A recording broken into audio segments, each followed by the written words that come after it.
said it's really useful. Oh, I had something similar, and my doctor said it would have never cleared up by itself. oh, no, this. Some people do when they, Well, the laminotomy is actual bone, yep, I know. so they go in with a microscope, it's pretty cool. 2 hours, 2.5 hours. Okay, we're ready. You ready? All right. This conference will now be recorded. Good afternoon, everyone. I call to order the budget meeting of the Town Commission on July 6, 2020 at 2 p.m. Pursuant to the Executive Order 20-69 issued by the Office of Governor Ron DeSantis on March 20, 2020, municipalities may conduct meetings of their governing boards without having a quorum of its members present physically or at a specific location and utilizing communication media technology such as telephonic or video conferencing as provided by Section 120.54, paren 5, paren B2, Florida statute. Procedures for public comment will be explained by the town clerk shortly. The member of the Town Commission appearing for this is Commissioner Bessler. Town Clerk Armstrong, would you please provide us the information for the virtual meeting? The agenda, the materials for each item on the agenda, and a notice regarding the virtual meeting were made available beginning June 29th, 2020 on the town's website and is also available in the town clerk's office during business hours. The public was given the opportunity to submit public comment to the town clerk prior to the meeting. The town has developed several new methods ensuring public comment for a virtual meeting. Any person may be heard by the town commission through teleconference and upon registering with the town clerk pursuant to the published notice to speak for not more than 3 minutes on any item on the agenda. Since this is a virtual meeting as authorized by the Governor of the State of Florida, members of the public wishing to address the body may do so by the town clerk will unmute the public once the mayor calls for public comment.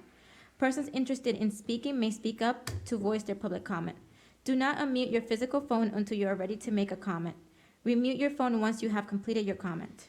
Persons who cannot access the meeting by teleconference using a computer with speaker capabilities or through a smart application can call Town Hall at 561-732-2635 and notify a Town Hall staff of their public comment.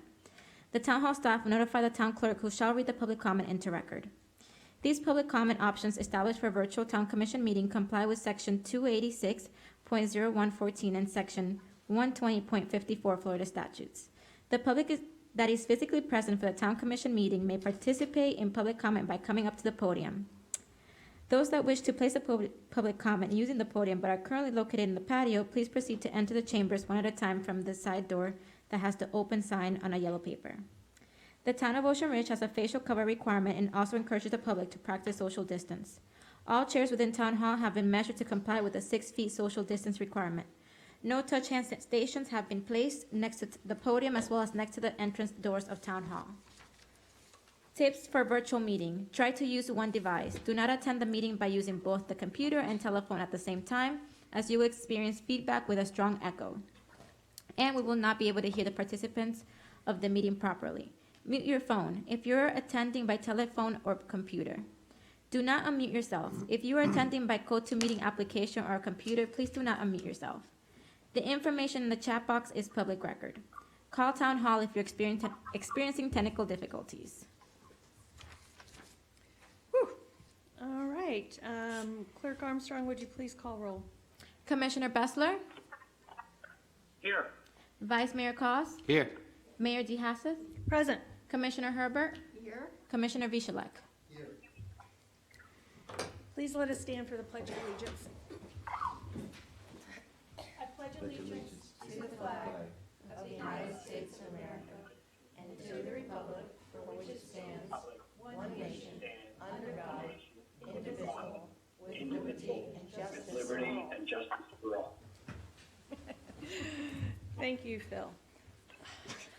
Confusing you guys? Yeah, you're back. Okay. I would like to now open the floor to public comment.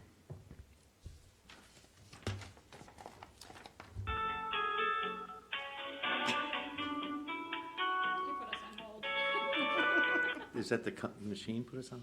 Yeah, somebody Yeah, has that was pretty nice. Somebody did. I unmuted the public and I guess somebody had Placed us on music, yep. Okay. I don't see any coming through, but any public comment online? No. By the way, is your chart showing you who's on?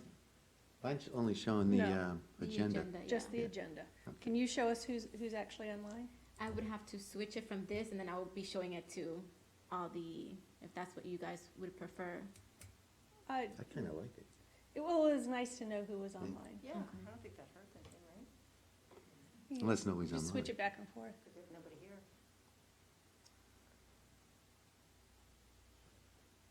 All right, and caller one. Okay, hearing no public comment, we will go ahead and move on to our agenda. Action item, discussion of, agenda item 1, discussion of the proposed fiscal year 21 budget. Town Manager Stevens, would you please advise us on this issue? Yes, I would. And Mayor, before I do that, I would like to introduce you all to our new Public Works one. And his name is Chad Armstrong, and this is Chad, if you'd like to just stand up. Good, yay. Yeah. His first full day was today. We had hired him on a temporary basis before now, on a part-time temporary, but he has done such a wonderful job for the town. We wanted to keep him, so he is now full-time with us for Public Works One. Are you a relative? Yes. Oh. Wonderful. Fantastic, well, welcome. Are they gonna stick around for the budget meeting? Well, Billy's gonna stick around. Okay. Billy will be here to answer any questions you may have on his capital items and then anything related to engineering. So Lisa Okay. couldn't make it today, so Billy's gonna answer questions that you have related to the capital items, but Chad is gonna go home. Take Billy- care. Billy is only here until 3, so if we have any questions for him, let's try to do them at the beginning of the meeting. Okay. Okay? Is the town attorney on the phone? Or we just don't have We one? usually don't have the attorney at the budget meetings. Okay. That's right. We're making Chad drive the 1996 pickup. Yeah. Ooh. 99. 99. 99. All right, Tracy. It's his initiation. Okay, anyway, I present to you version 2 of the proposed fiscal year 2021 budget. All of the changes as directed by the town commission at the last budget meeting are incorporated into this version. The overall projected budget expenditures of $8.3 million are calculated at a flat 5.35 mill rate, assuming a 97.5% collection rate for ad valorem taxes and utilization of reserves in the amount of $759,396 to balance the budget. Please keep in mind that there are several items in the budget that will need to be adjusted for the next version as rates are received, such as health insurance and retirement rates. Let's see. The town commission requested quotes for several items, which were included in the meeting packages, and we can discuss those items if you would like. Staff went through the entire budget and made cuts where we could, and the budget presented today is really a bare bones budget for us. Items for discussion today will be funding for the 90th anniversary celebration, a crosswalk near Crown Colony, which is a new item in this budget, and the capital expenditures will need to go through as well. The commission will also set the maximum millage rate and certify the rolled back rate during this meeting. And is it your suggestion that action item 2 and 3 be done after we've had our discussion on the items? Yes. Okay, fantastic. All right, I'd like to go ahead and open the floor once again to public comment before we get into commissioner discussion on items.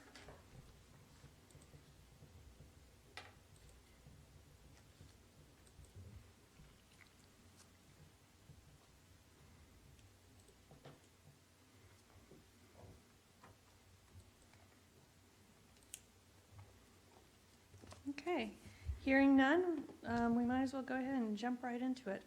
I think a lot of our initial packages, the front part of the packages were different repairs and estimates, and we don't necessarily need to go through and discuss those.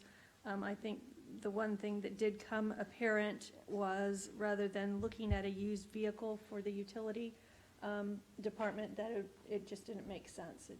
the warranty coverage wouldn't have been sufficient, and there wasn't a huge difference between new and used, am I correct? That's correct, and actually, getting a new one makes more sense for the town because the cost is very, very similar because we can purchase that new vehicle on the state bid, bringing our costs down. And if we bought something used, of course, our repair and maintenance costs will probably need to be increased.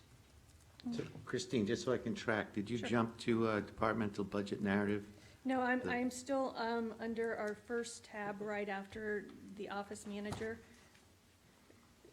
We were looking at different costs for different pumps, costs for different things. They were all the So I have, estimates. yeah, I have Billy here to talk to you about the cost of the pumps.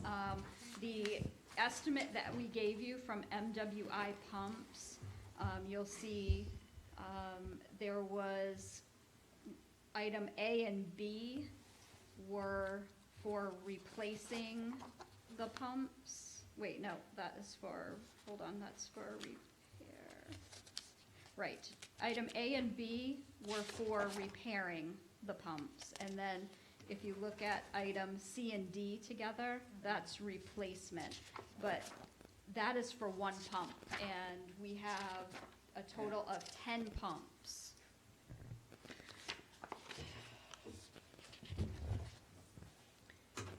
And is this also a line item under our capital fund or no? Yes. And So what line item is that? if you look at your capital budget, Number 6? No? yes, that is correct. So if you look at your capital budget on line 6, that's for pump replacement, and that $70,000 is a 1 year out of your 5-year capital. So last year, we saved $20,000, and in looking at the estimates and everything, we upped it to 70 this year, noticing that it's gonna cost us more than we expected. Okay. Mr. Armstrong, can you speak to us on the life expectancy of these pumps and how they're doing? Because a jump from 20 to 70 seems large, but it's probably definitely needed, so. The life expectancy can be determined on, different degrees. One thing that has never happened, none of these pumps have been out of the ground. They're all in the same position they were almost 16 years ago. So they really need to come out, be assessed to see what condition they're in, and go from there. But it's just something that we need to be aware of, that if we lose something or lose a pump or two, these are cost factors without, routine maintenance on a pump. It's just something that I would like to be, proactive on than reactive when we lose 2 or 3 pumps because we haven't done something. Everybody's on the up and up on it. Yeah, we wanted to make sure that you're well aware of what's out there and what our needs are, and Can I ask about the 16, for just approximately how long they've been in the ground? What would be a normal service period that you would want to take them out and look at? Is that normal to be in the ground that long without taking a look at it? No, ma'am. Okay, and you don't need to go into why. Yeah. I'm Commissioner just trying- Hurlbert, can you use your microphone, I'm sorry. please? I'm just trying to figure out where we stand on that. So, chances being that nothing has been out and serviced or even observed for this long a period, it's not going to be pretty, but the sooner we get to it, probably Right. the more attractive it'll be down the line, being proactive. Correct. So that's- So basically, the $70,000, if I'm reading this correctly, would give us the opportunity to service 2 of the pumps and keep our fingers crossed that the other 8 don't break. Yes, and that nothing's major, that they don't find anything over and above when they pull a pump to service it. See what's going on with the pump, whether it's an impeller or bearings or, it's kind of, we haven't seen them, so we really don't know. And in my thoughts, Tropical will be the one that's hit heavier than Woolbright. Can't promise, but that tends to see a lot more usage. The elements are heavier down there. because we get these salt water wash-ins and sand and debris more so than we'll break. But they all need to be checked, just to be on the safe side. Okay. So this would be just to take a look at 2 out of 10, you said? Yep, Yikes. Well, it sounds like we need to start somewhere, Right. And like an annual plan. yes. an annual Mhm. plan. Yeah. Exactly Yes. right. And your suggestion is to start with tropical because, I mean, if That's that our- one, if that one stopped, that would be the one that would cause the most flooding and be the most detriment to the Yes. most amount of residents. Exactly. And And could most very flooding would occur from that one down there. Right. And you would start most likely with the pumps that are hanging on the generator, correct? Yes, sir. Because those are the ones that, in case of an outage, those are really the ones that need to be running. All the pumps run in a sequence, depends on how much rainfall. It's not just one run solo on a generator. They all run in sequence depending on how much rainfall we have, how much inflow. So we might be running 1 and 2 on a light day. If we get those heavy rains, I could have 4 pumps running at one time. It depends on how much inflow we have to what pumps come on and what they do. Okay. I would start with the smaller pumps, the 240s. Those are the duty pumps that do 99% of the work most of the time on an average rainfall. Okay, That makes sense. yeah. Commissioner Bessler, any comments? No, I'm fine. So could we reach consensus right now just to, as it relates to this line item, number 6, go ahead and say that we're gonna keep this as a line item in the budget at 70,000? I agree. But you just broke up on that. What's the consensus? That we're going to move forward, correct? Correct, to leave the 70,000 in as a line item in our budget. And I believe we, Okay. And that's item number 6 on your capital list, Phil. correct. Is there anything else that you, that, Maybe even with a note saying that this is a line item that probably will have to be carried over for Correct. the next 4 years. Correct. Yes, so, Easily. if I may, if you turn to your next page, your 5-year capital improvement plan, you'll see that we are anticipating that you will have the same cost next year for this line item. okay. Are there any other items within the budget that you would like for Mr. Armstrong to speak to? Since you already talked about the truck,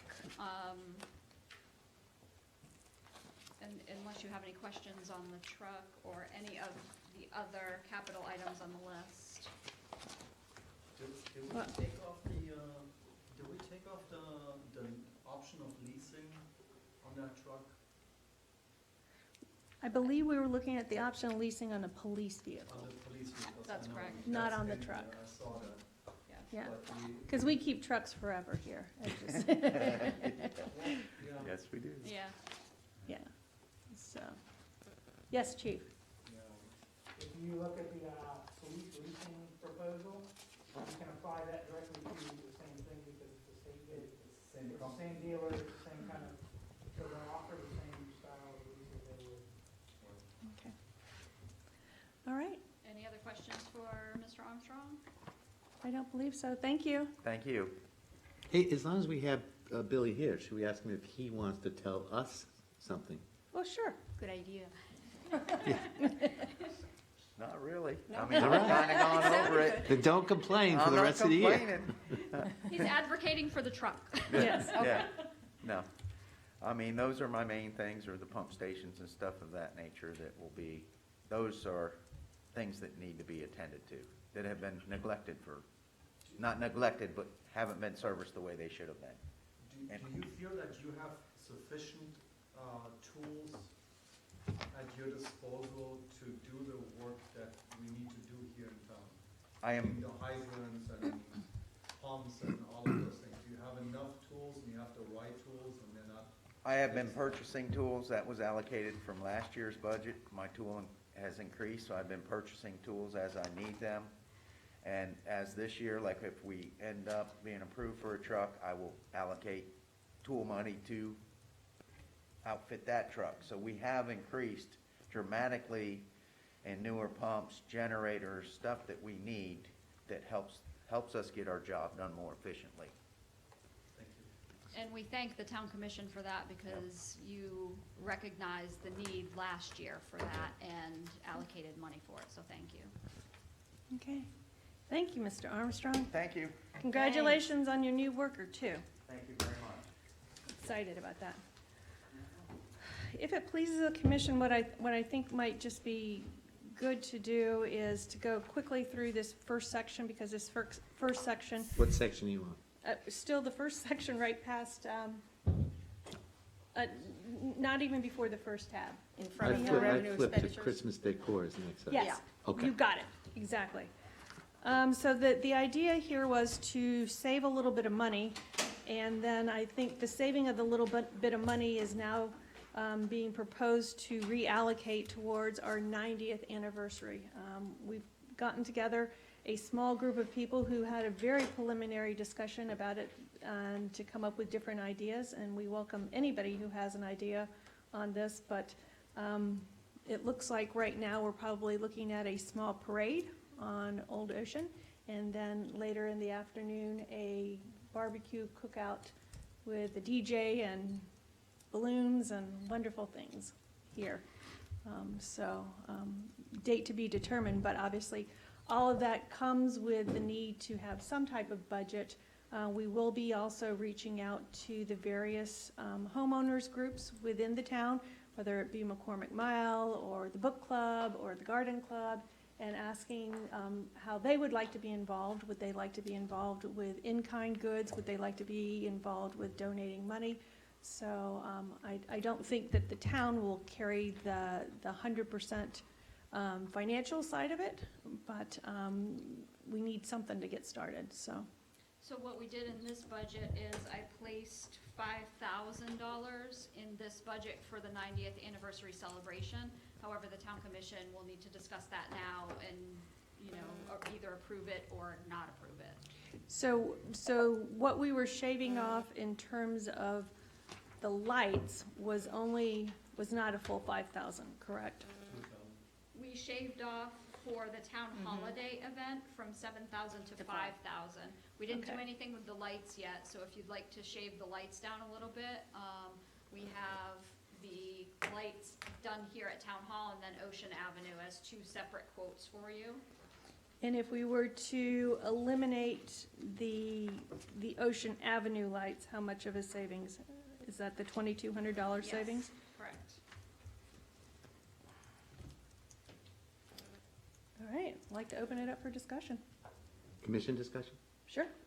I think if we just save $2,000, $5,000, whatever we've saved off Christmas, we should consider that a savings, not money that we should then spend. I think there's 3 reasons why I'm against a 90th celebration. Number 1, it's the 90th. Number 2, we're in the middle of a pandemic. And number 3, we have a $750,000 shortfall in our budget. So I just don't see the need, the desire to have a 90th celebration.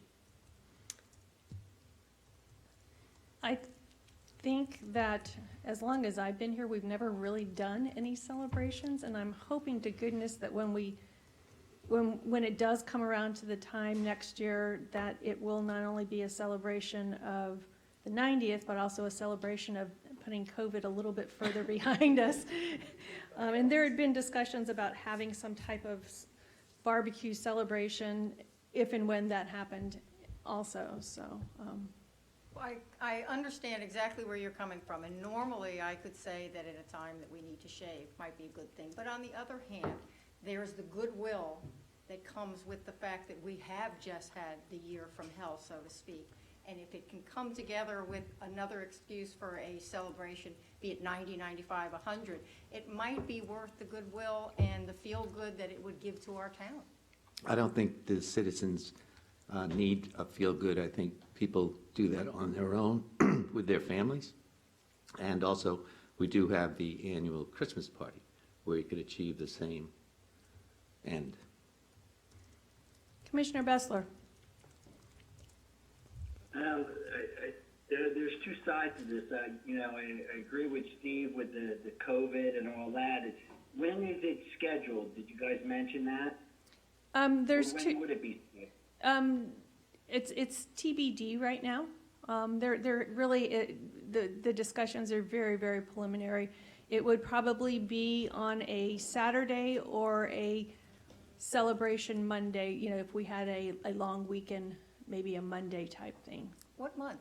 I mean, Oh, no, but I meant more of the month. I think Oh, yeah. it's early in the year. Sure, we were, I'd be a little bit against it, but if it's at the end of the year, we're talking about like, I guess it couldn't be September, October, November, right? Well, October, maybe November, because a lot of people aren't around, because they don't come back from wherever else they lived. correct. We were trying to take into account the seasonality, so either the two dates under discussion are February 16th, which is President's Day, and/or April 10th, maybe. It was the weekend after Easter. Easter's very early this year. So again, keeping the idea in mind, like you mentioned, Commissioner Bessler, that to make sure that people who are not full-time residents, that they would be here and have the opportunity to participate also. spring. Spring. Basically, you're looking at spring, which with any luck will be safe. Yes. Yeah, I think as long as COVID's not around, and why is it 90 years though? Usually it's 100 years, right, or 75. Is there a reason for 90? Oh, well, I guess you said it. It's because people have been sequestered so long, you think they're ready for a party, right? That's part of it, yes. We've seen how well that works out in Miami, Phil. Yeah. A celebration. But we do want to keep in Yeah, mind. I'm never against the party because I'm all up for a Good good to know. time. The 750 nut we've got to get over is an issue.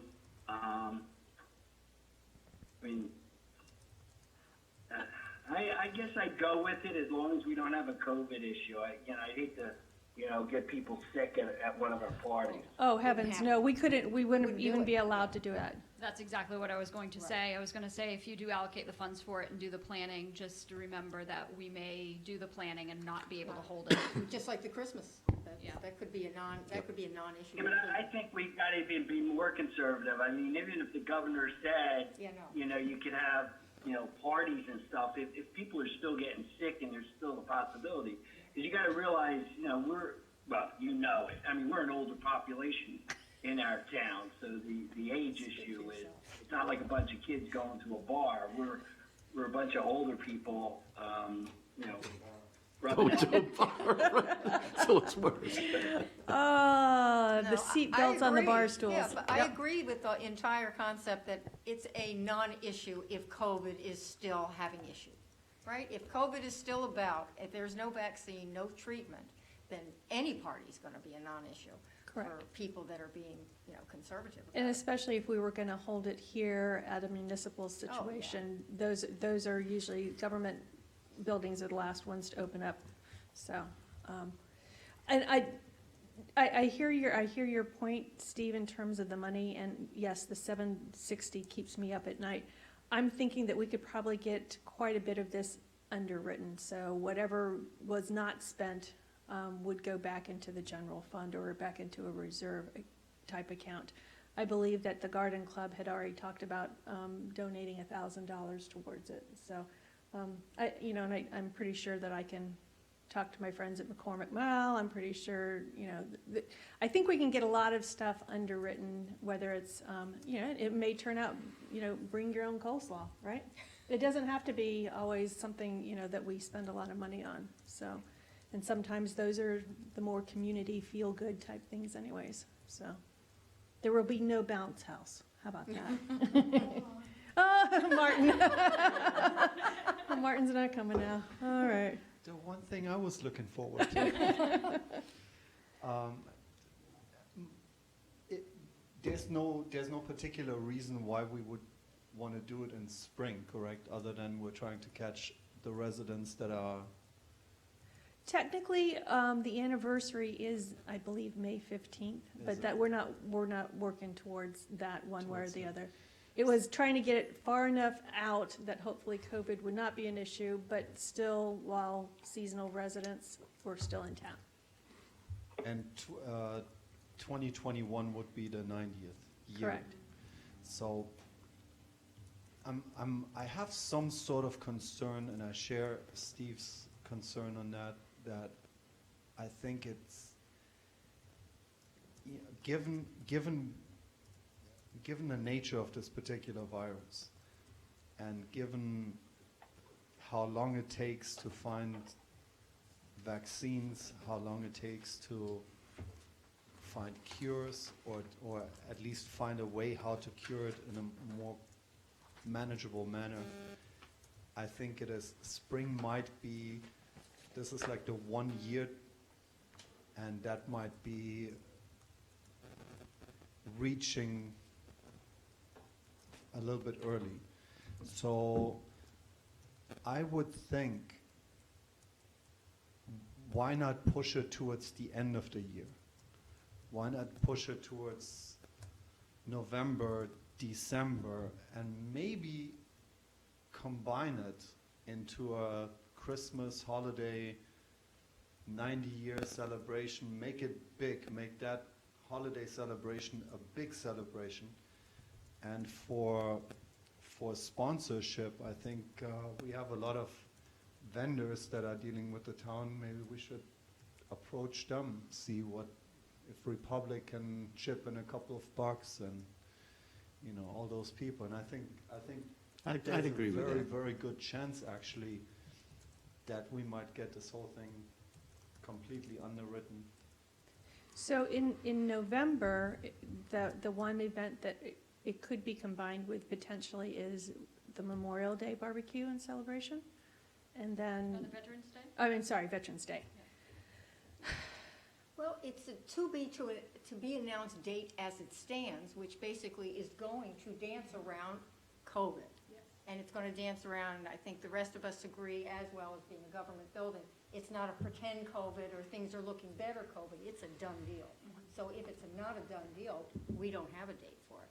So the But- date can Correct. still be up to, But we're No, basically yeah. we're budgeting money for an event that we're not 100% sure is going to happen at that time. My and it can always question get is, thrown back in. But I think what Martin's pointing out, it's a better idea to have it in November, December. to go a little bit further away from that date. My concern really lies with the date, not with the celebration itself. You know, 90, it's a good year, listen, you know, we should be proud of having survived as a town for 90 years. So, you know, let's celebrate it, I'm okay with that. But my concern is that we're budgeting something for a date that is too early, and the question is then, and this is probably towards you, Tracy, if we're, let's say if we would not budget this for this particular year, and we would put it up into the fiscal year 2021-22, would we be too late for that at that point? Because that budget year starts in November, I'm sorry, in October No, 'cause- 2021. no, if we hold it in November, if we hold it anytime after September 30th of 21, it goes in the next budget cycle. That's a great solution. So it would be deleted from Yeah, but this the budget. party still would be in the 90th year of our. Correct. Correct. Correct. But we would approach it, we might have a better budget for 2022 than we're gonna have for 2021. So you would have these discussions again when you start your budget talks again next year in May. Well, yeah, but don't you have to set up the party so far in advance? Doesn't this take months? I know the Christmas party probably takes like 9 months. The garden club starts, or the holiday party, whatever party we had in February, that's right. Had nothing to do with the holiday party, the February party. Doesn't that take like 9 months, Christine, with the garden club and all, to get all the people in place? We kind of got it down to a pat, but yes, there would be financial commitments that I believe that would need to be made in this calendar year potentially if it were a November or a December piece. What I'd like to suggest so we can move on is Let's leave it up to the committee, whether it's the November or December, and I would like to, in respect for what you're talking about, Steve, let's allocate maybe $2,500. That way it would cover any initial down payments that may need to be for the DJ, for the purchase of food items, whatever the case may be, and then we would revisit it and, you know, work like heck to get, like you said, our vendors involved and all the other, you know, community groups involved to help pitch in. I think that's a good compromise. Okay. Okay. So we have consensus to budget 2,500? No, I'm not a consensus on No. that. Okay. Do we have Okay. 3 out of 5? I say Yes. yes. I'm a yes. Commissioner Bessler?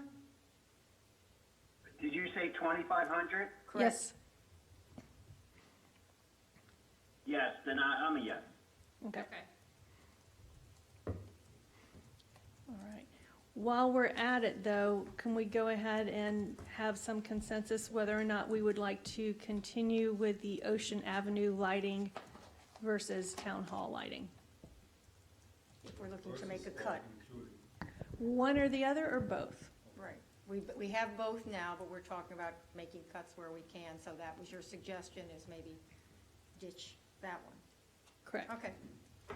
I couldn't definitely understand that. We can't have everything, and it's gonna be a tight year. So, it might again be a compromise of saving money. Who do we hire to put those slides in? Do we have a company that comes in and?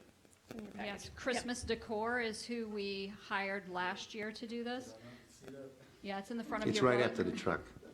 It's in the after front of your truck. book there. It's right after the truck. But the Yeah. truck goes on forever. There we go, yeah. Sorry about that. So this proposal that they've given us, these prices are if we contract with them for 3 years. And this is with our lights or with their lights? They It's with provide they Theirs. provide it. lights. So they Yeah. provide the lights, we don't have lights. No. So each year, we're basically contracting with a company that comes, puts their lights on Yes. our, Mhm. Mhm.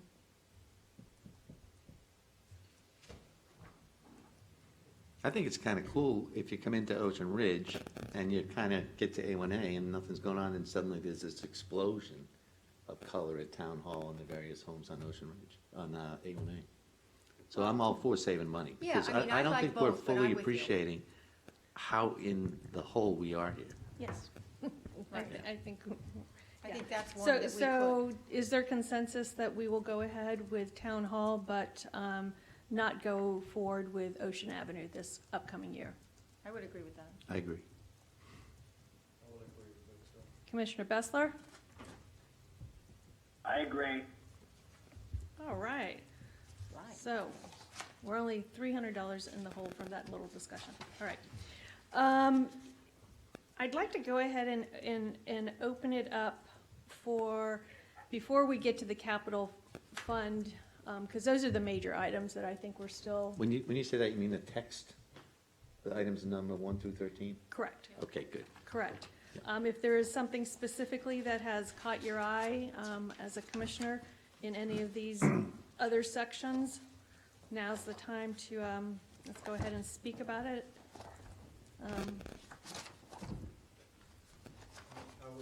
I would just like to make, to note that, thank you Tracy and staff for these revised revenue expenditure report forms with the percentages on it.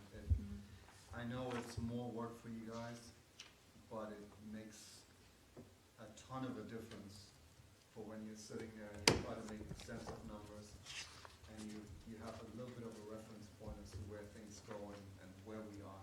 Okay, great. So thank you very much. You're welcome, and I have to thank our treasurer, Jean Hallahan. She put a lot of work into this. Yeah. And my only comment was, on the ones that were over budget, maybe put in pink or red, and the ones that are under budget, oh, look at you. We should have given them ours. All We'll right. do that for the next one. So was there something on this report that had caught your eye, though? Actually, it has, on the guess this is police, special detail service. Where are you? Which number there? That would be, on He's the This looking report at your, here. he's looking at your monthly budget Oh, the monthly. report. on the monthly, Yeah. I have the special details, page 2, 342.800. Do we, Chief, do, Before you ask the question, I'll explain it really quickly for you. How's very that? quickly. I can explain it too. Because I think I know what it is. FAU hired us to do some special detail So- services for them. Special detail services are merely a very wild estimate based upon last year or what we had before. Under mutual aid in Palm Beach County, we've been requested by multiple agencies for assistance. The town charges those agencies, and the officer is paid a portion of that, and the rest of the money goes to offset any costs the town has. So there should be no cost to the town to run that program.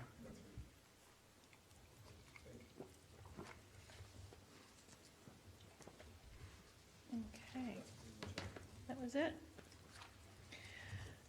All right, now the fun begins. Okay, I'd like to go to, Oh, can I say something about the issues? absolutely, please. It's Phil. Two issues I have is, the one is the refinancing. How are we moving along with that, Tracy? Is there anybody contacting you or Yes. looking at it? Yes, hold on, let me get my notes.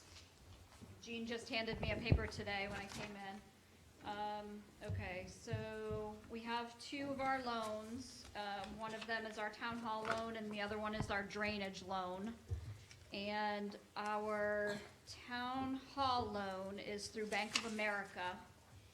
And they provided us our payoff for that. However, what they're saying is they will not refinance that loan for us. They gave us the payoff if we want to pay it off, but they will not refinance. Okay, when it's a payoff, is it the penalty that we have to pay that higher interest rate for the length of the loan? Or will it stop before that? No, we don't have to pay a penalty. I'll provide you with the documents that they sent us, Phil, but it says here our total payoff is $1,931,000. I think Phil's question is that 1,900,000 include interest payments over the next X years, or is that the principal at this point? It includes principal, hold on, our principal minus some interest. No, plus some interest, sorry. Principal of 1,900,000 and then interest of 7,379. Okay, so it's not much interest though. No. So No, this no. is the one, this is the loan that we paid to create it to be fixed, correct? Yes, correct. We have a interest rate swap on this one. Right, so this is this should be the winner if we could get out of this one. What's the current rate? Is it on that sheet? It is not on the sheet. Phil, do you know the current rate? No, I don't know it now, no. But I think, what's the rate we're being charged now, do you remember? I don't remember. I'd have to pull out the report that I have in my office. Yeah, okay. So that's kind of an important point. But the 7,000 is probably just at 1 month's interest, I'm guessing? That's my guess. Yeah, The last payment. yeah. Right. So it doesn't look like there's any prepayment penalty, which is Right. good. Correct. That is correct. And how about the loan on the drainage? And then the drainage loan, there are no prepayment penalties on the SRF loan. However, they said the state revolving fund loans typically do not allow for refinancing unless it's economically needed. So we would have to make a case that we don't have any money to pay the loan. Why don't we just show them our budget? Well, we have a lot of reserves, Right, we so probably look I don't like- think we could make a case for not being able to pay this loan. And again, do you know the rate on this one? Okay. I'd have to look it up. Typically, they're pretty low though, Yeah. as a municipal rate. So back to All right. the town hall loan, that seems to be the one we can attack. So we need to know the current rate, and then we'd have to explore with another bank financing that, It's correct? actually two different rates, because you have your base loan and then you have your interest rate swap, so there are two, it's kind of difficult. So we have to find another financial institution and have them quote us rates and then compare them to what we currently have. Yep. So, And how about the new banking relationship that we had established last year through? Yeah, they were the ones that we contacted first, and they said that they're not writing new loans right now due to COVID. they're writing no loans? Wow. They're very choosy on what they're writing right now. I would think a municipal loan would be a very safe Wouldn't you bet. think? We'd be a pretty safe bet. Yeah. With our reserves, Yeah. I will talk to Rich again, and I'll have him write something up for the town commission so I can submit it to you all. Thanks. Tracy, $1 million from us and don't wanna give us $1 million. Tracy, is it possible to run this $1.9 million into the drainage loan? Would they give us, pay for that or not? Borrow from them, borrow more from the drainage loan? No, You know, the same company, or? The town hall loan, I don't believe qualifies for the DEP infrastructure loan. Okay, got you, okay. That's why we didn't go that route for it in the beginning, because it doesn't qualify. Okay, so we're gonna have to go to just a regular commercial bank then, right? Correct. Hey, Phil, in your experience, would we have the answers, proposals, and contracts ready to be signed before we finalize this budget, or is it just too long a process? Well, we're finalizing it, what, in September 23rd? Yes. Is that our date finalized? So- Yes. Somewhere around there. Well, we probably to finalize it, yes, but to know that we're in, I think would be, we could find that out before that budget. Don't you think, Trace? Yeah. But Yeah, so we could know if we're gonna be able to get it, but to sign all the paperwork and get all the documents in place might take a little longer. Unless, Tracy calls tomorrow and she finds a bank. I think it's gonna take us a little while to find the right one. Cause I called Bank of America, cause I know them pretty well. And they're not actually doing, loans for municipalities right now. That's so. exactly who we go through for the town hall loan, and that's what they were saying. They said, we're not doing any refinances or anything right now. I know that there's been a lot of Right, so, I'm sorry, go ahead. no, I was just gonna say, yeah, I got the same thing, so I couldn't pull any strings, if you know what I mean. So, I'm just, we're just gonna have to look for all the banks and hopefully we get a little lucky. All right, and I'm sure you've already considered it, but is there anything through the National League of Cities or the Florida League of Cities or any direction? I know that there's been a lot of discussion on trying to secure funding for additional expenses that have been incurred by municipalities through this COVID. It would be nice if there was, a mirror initiative that said, maybe we don't need to fund what you had, but maybe we can help you with some of these loans that are outstanding that do have higher rates. Is there any municipal type funds or loans that we could be looking at? I can contact Zach at the Florida Investment Trust to find out if Okay. he has any contacts. Okay. Yeah. Because it's a big nut, isn't it? It's about $400,000, $500,000 a year in interest.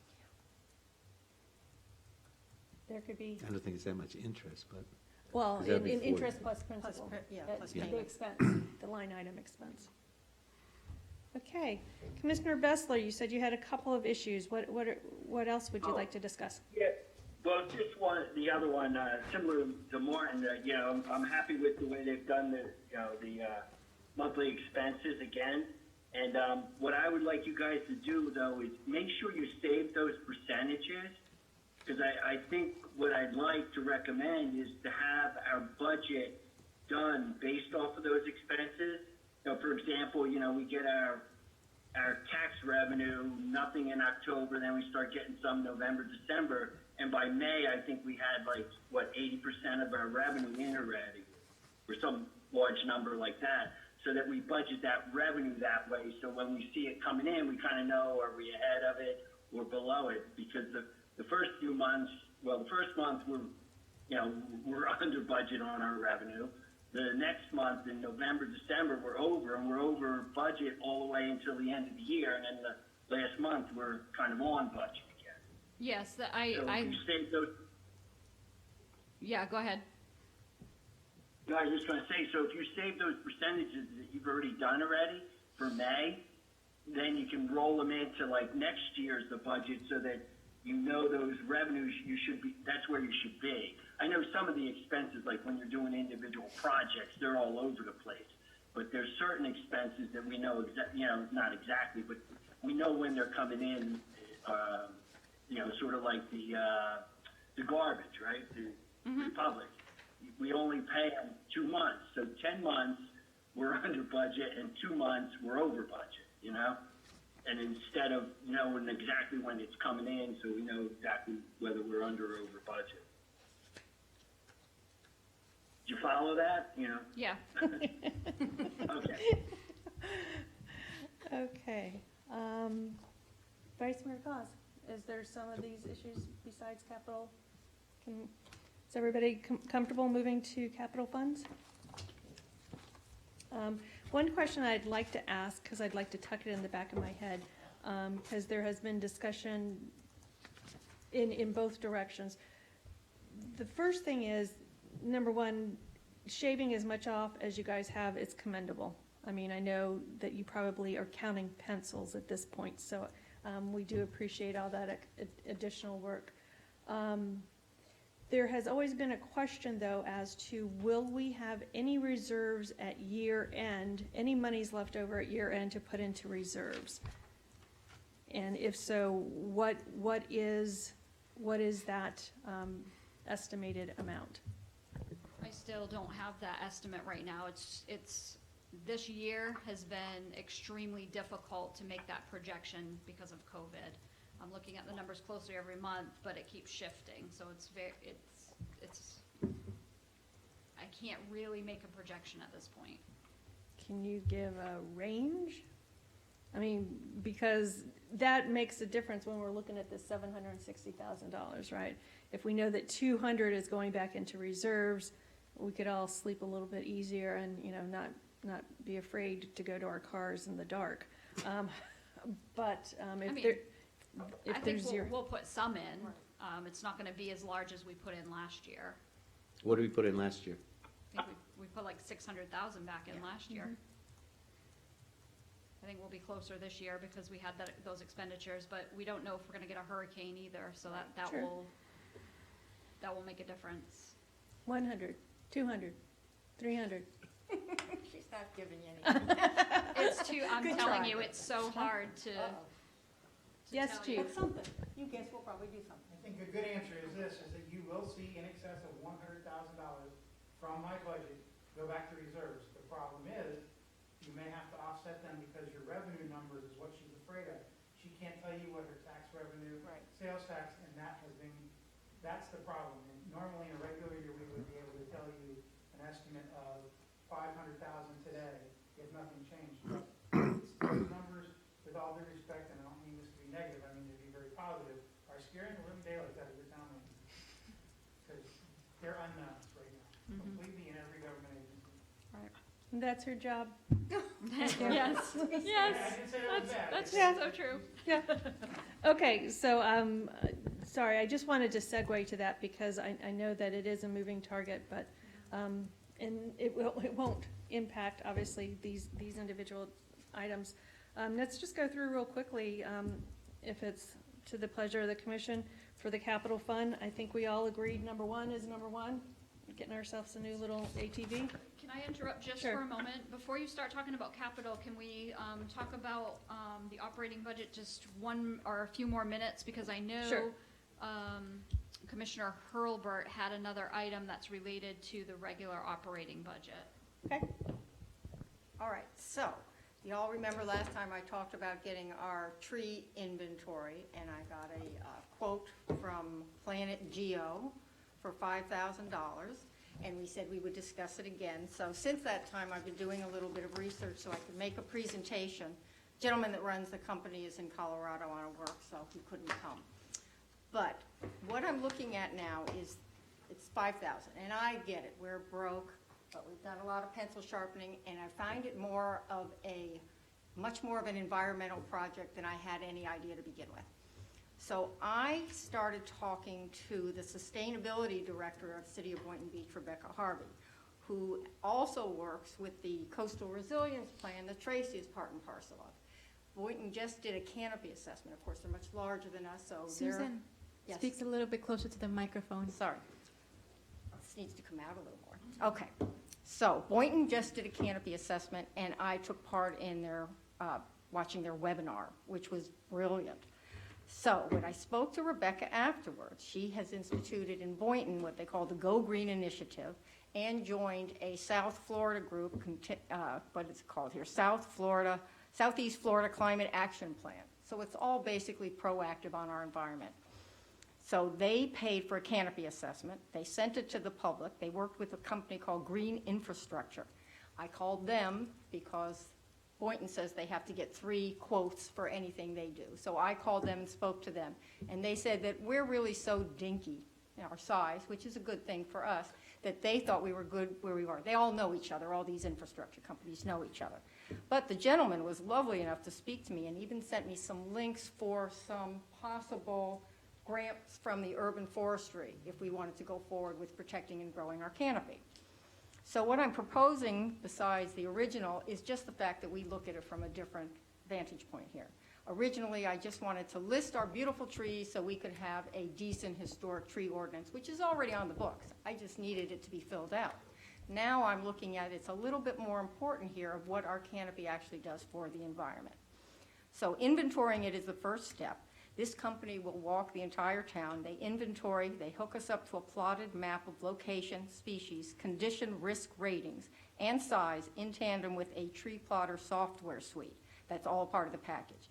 And our garden club has graciously offered to also fund us an additional $2,000 after that to take it to the next step, which would be to have a professional consultant tell us not only what our trees are, which ones are the ones that are doing the most good to us and which ones are going to help us out. So this professional arborist wouldn't be in our, we would not be paying for that.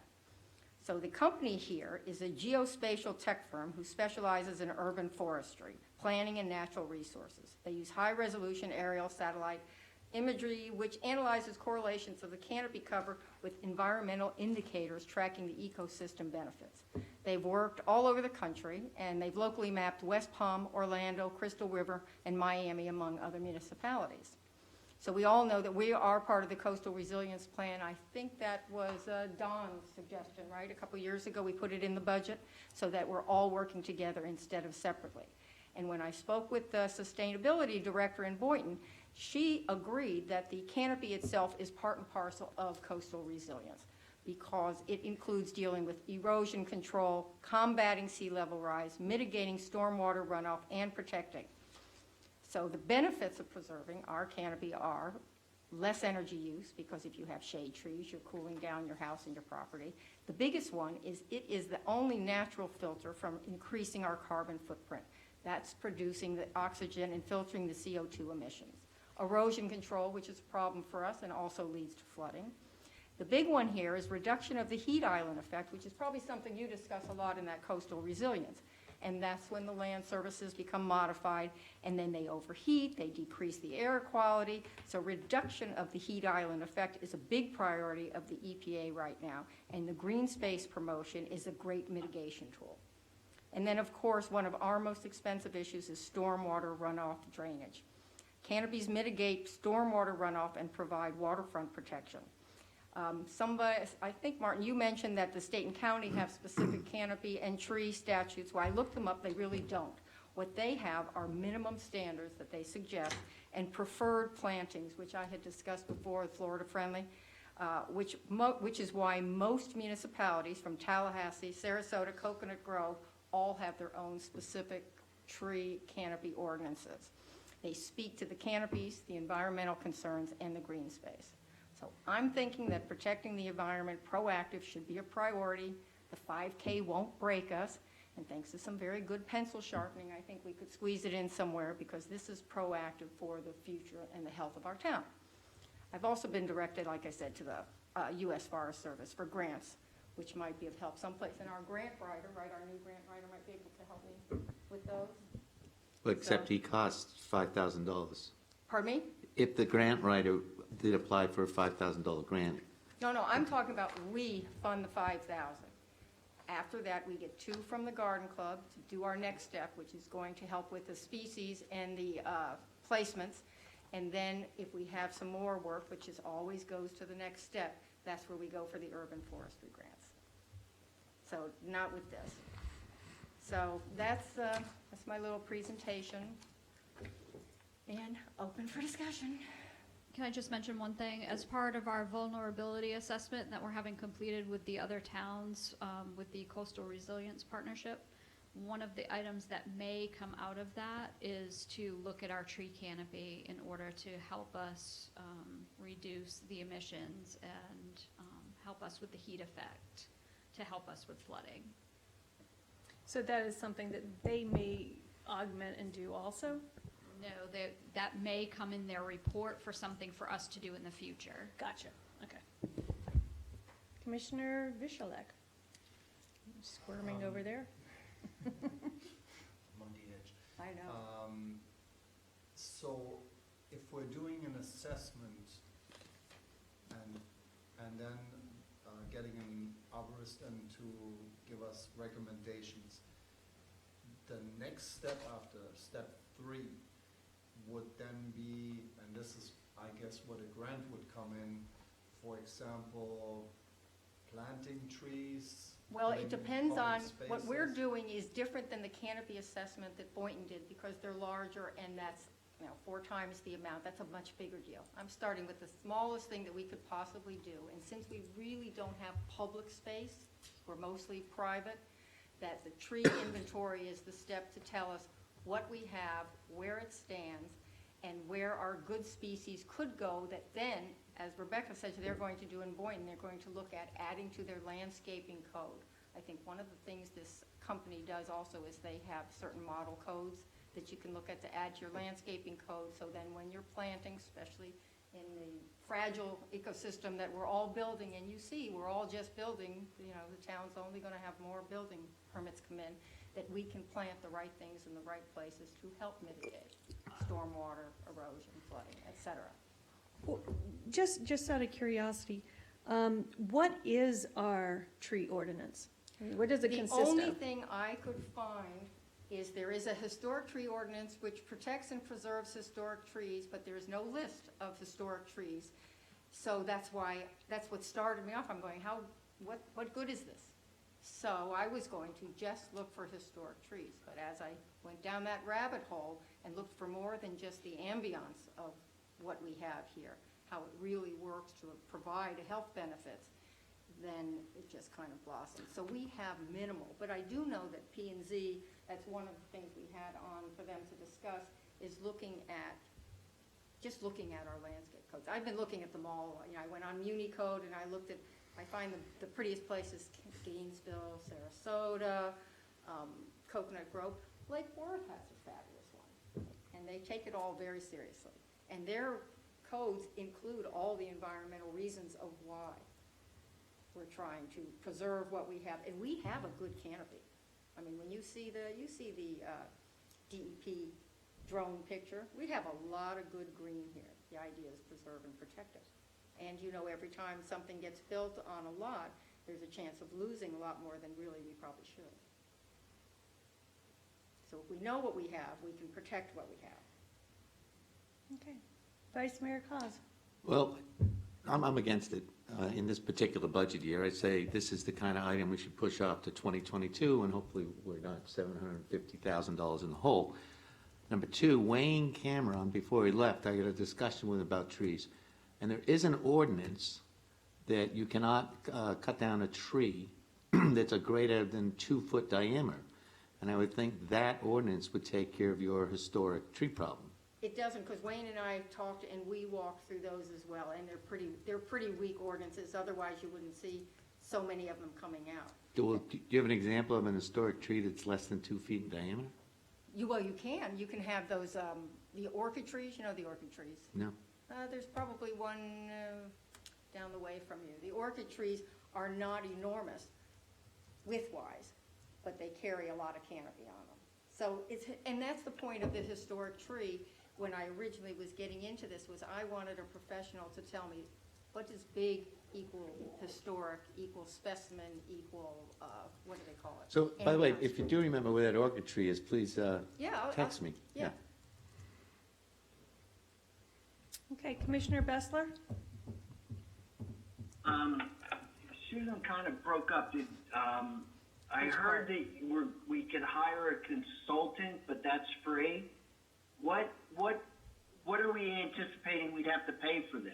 Like, do we have to hire somebody to keep track of all these trees? This is a quote from a company that does the work for it. It's an infrastructure company based out of Colorado called Planet Geo. They do the inventory, and then we have access to their computer software system, which plots what it is, how big it is, where it's located. And then from there, the consultant we could get would be gratis from the Garden Club. Okay, but when you say you use these consultants, do we pay for them, or is that the free service? The initial service is I think we even had it in our packet here. The initial service is a quote from the infrastructure company for $5,000 that is a tree inventory program. And then it comes with the software where they plot. Okay, so you're saying if we pay $5,000, we're kind of done with it? It's just the Garden Club will keep supporting it? Yes, going yeah. forward? No, Yeah. that's not true, because then the garden club will cover $2,000, but then as Martin pointed out, step 3. Well, step 3 is once we see where we are, then we come up with step 3 and do it on our own, where we have to go and what we have to do. Well, we know we're gonna have to, if in fact we proceed with this, we're going to have to spend money to get grants. And our grant writer charges us $5,000 per right. Well, I've got the other company sending me to the grant people, and it all depends on what we want the grant for. But we have to, my theory is, we need to assess what we have. I think the issue, Steve, is more on the side of trying to figure out where we stand at this point. What do we have, like baseline, establishing the baseline for it? This is what we have as of today. And then there would be a tool that we basically give P&Z to say, do you want to fortify our tree ordinance a little bit more? Do you want to leave it the way it is? You know, do we need to look at this? Right now, it's really just a guessing game, and that's. It is. my It's an understanding inventory of this. service, right? That's what We're these doing guys are inventory, done when they finish the and then once we inventory. have the inventory Yeah, done, I don't disagree with the concept, I'm just saying push it off to 2022. And also, by that time, you said the county committee will probably come to us with their recommendations. Is that correct, Tracy? Yeah, and they should be coming to us with recommendation in the spring of '21.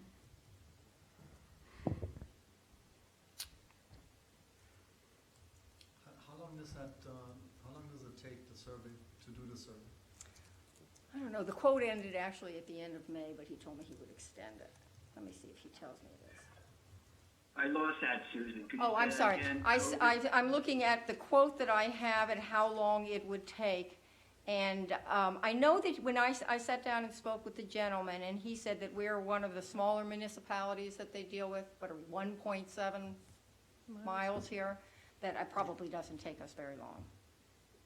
We're not, the canopy service that I know Boynton, even that only took a few weeks for them to get done, and that's a lot of space they do. But they did a canopy assessment, which is a much more detailed, and, well, they're a much larger town, and they have many more problems than we do. And they also have a support program based on the information that they have that has allowed them to distribute trees for free. Right. For plantings. So they've really gotten behind this, and Rebecca Harvey is, their sustainability officer, has really been very instrumental in this.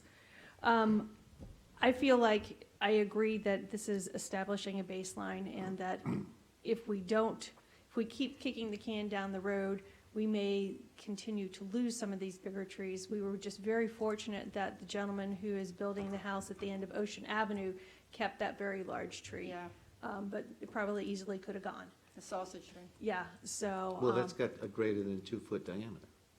It does, but the ordinance, I think, reads that if you replace something like, in like kind, Wayne? there's a lot of, it's very ambiguous, and I think that it is open for interpretation on And that should on have day been a and time. historic tree, but because we don't have it listed as such, the town would have probably had to hire an arborist to then go out and prove that's historic. The way it got explained to me by Wayne is, in order to cut a tree greater than 2 feet diameter, you have to get a permit. When you put your permit in, it'll be denied, unless you get a specific reason why this needs to be done, like tree's disease, et cetera, et cetera. I don't think, I would like to think we would be that, but I don't think so. Maybe we could just check the ordinance for next meeting. Because I remember, just as an example, I remember watching a house go up very close to me, and all of a sudden, one day, there was a root ball laying on its ground that was probably 7 feet. Now, it was in the corner of the lot, there's no reason, Was that on Beachway? no, No. it's closer to me, laying on the ground, which had been pulled up, and there was no way that anybody could have gone by there and not noticed that that was more than 2 feet. I mean, it was enormous. So we got a lot of holes going on there. The thing with the tree ordinance is that when you have a new construction, when you're starting completely new construction, the tree ordinances are typically pushed aside by your right to construct on a property. So if you have a buildable lot for a single family and there's a tree that is in the way, that is within that buildable envelope that you have on your property, that tree can, even if it is a 10-foot size diameter tree, that tree can be removed because it impedes into your buildable lot. And, But are you saying that we would no longer allow removal of those trees? Because now you're No, into the value of what a I'm saying, piece of private property.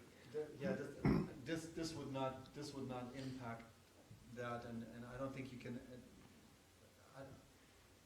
I don't know of any case where anybody has ever managed, or where any municipality has ever managed to prevent somebody from building or building around an Right, existing tree. what many of the places that actually protect their big historic trees, I'll use Gulfstream as an example, is they work, they go out and they look at that lot before you mow anything down. Right. They tag everything, and then they work with the builder, because the builder wants to get it done, to work around anything that might be special there. What they're actually doing is they're moving trees. They're taking these big trees and they're moving Like the them. library. And I think Boynton has been. The library. That's But cool. the library has moved a huge tree recently. So, there's ways how to still work within that, but you can, And I think it's a philosophical statement that we need to determine as a town whether, this is the direction that, do we Right. value this? Do we want to move forward with it? I'm excited to get the vulnerability assessment, particularly in relation to the other ones. What I'd like to suggest is, can we go ahead and go over the capital pieces and then come back to the 5,000 on the back end? You talking FY21 capital items? Yes, sir. The sheet? Mhm. Cool. Yeah. Fine by me. Thank you. All right, I think we can go through them pretty quickly. We've got 1 through 14, right? If you go to the capital improvement portion. Yeah, I got this here. Yep, you got it. Yeah. Okay, I think we had all agreed that replacement of the ATV was something that we were good with. I think we had talked about the entrance to the front door, being good with that. $30,000 for the different windows.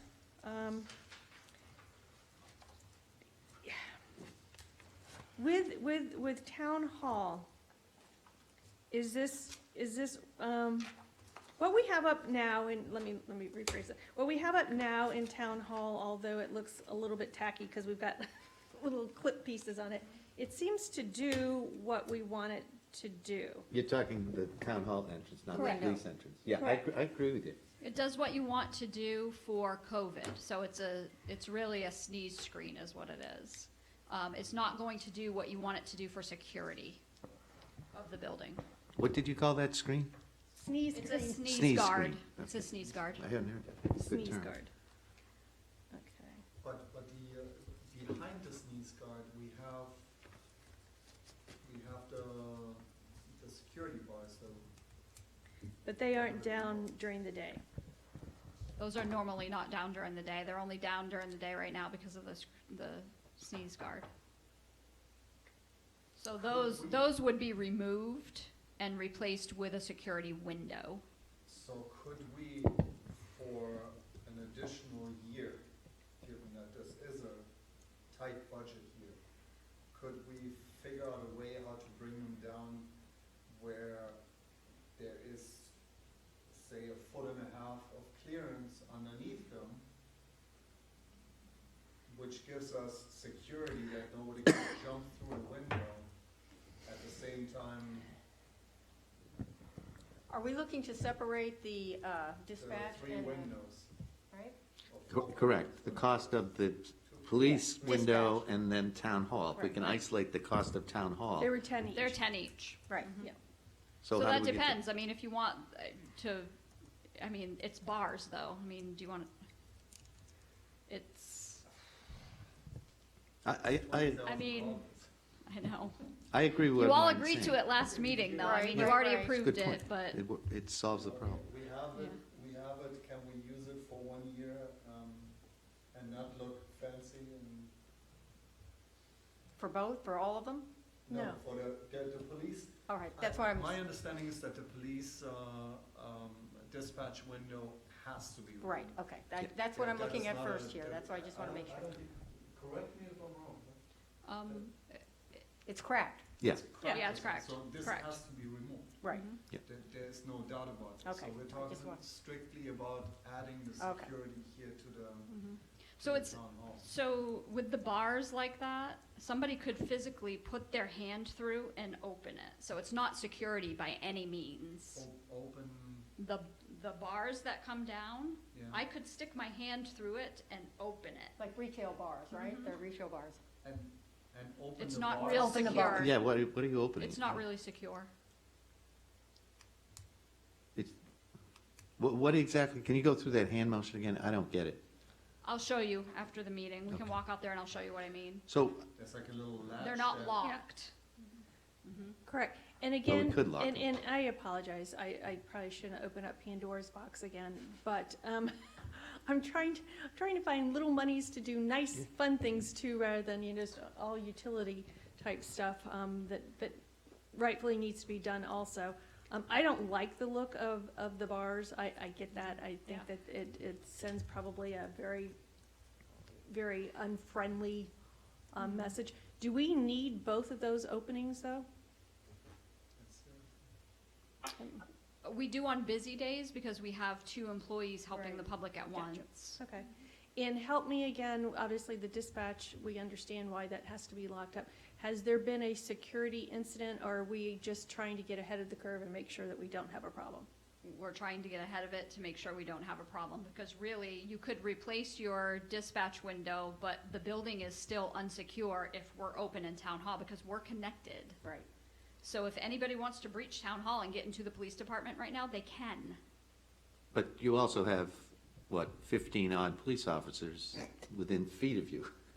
So, Well, then you Well- wouldn't Anyway, I have to, think then mo- you wouldn't have to do anything in dispatch Right, then, right, in right. that instance, I You're mean, using that. No, but that's where I they're think gonna the be attacked. dispatch- the dis- And dis- dispatch is open 24/7. Right. I Yes. mean, yeah, that's it. Not just that, dispatch is something that's where you find people that, Yeah. whatever, got a parking ticket or got something and they're angry and they. Oh, actually, wanna we get lash those, out. Yeah, you have actually, them we here get those in too. town Yeah, hall. yeah, Yeah, because they have to They come in pay to at town pay. hall. We're very close. They use both doors. They pay at town hall. Yes, chief? Hi, Hi. can I make a recommendation from the bottom of my heart that you keep this in, and that we try and find the least expensive means to secure that area? Number one, we have had incidents where people have tried to climb over that because they're angry at either the police department or Lisa or Carla or whomever is sitting there because they're not getting the answer they want. In this day and age, with everything that's going on outside of the town of Ocean Ridge, it is absolutely more important than ever to secure the working areas of the town hall. You've noticed when you come in here, even this room now, the doors are locked if there is nobody in here. In the past, those doors were open for easy access. Unfortunately, we find it necessary to increase our security just like you do on your homes, sometimes during certain things. I think that we can get by with less than $30,000 to get things done, but it is in the preliminary stages, so I would ask that you not remove the item, that you consider it. Those bars, unless they're retrofitted, are not secure and can't be lifted to 1 foot off without some major renovation into it. Okay, thank you. Whenever I hear the word safety, not only I know, it's a problem. for us as a town, but for our staff and for future right. liability, I think we're, But we can save $10,000 just on the math, because you're saying it's 10,000 dispatch, 10,000 town hall, we have it in at 30. no, No, it's each window was 10. 20. There's We have three. two Oh. windows Three at town We're hall. spending 20 But on Chief town just hall? said he's going to try and find Yeah, but a that's lesser crazy. option, but I, Perhaps we can come up with a lesser, the least expensive option, okay? We're giving you these prices based upon what we paid for the dispatch window and the fact that we're having a difficult time replacing a pane of glass in that without replacing the whole thing. So you have a very high-end estimate here. And make no bones about it, it's a very high-end estimate to get this done. There may be other ways for us to engineer something that will do the same thing for a lot less cost.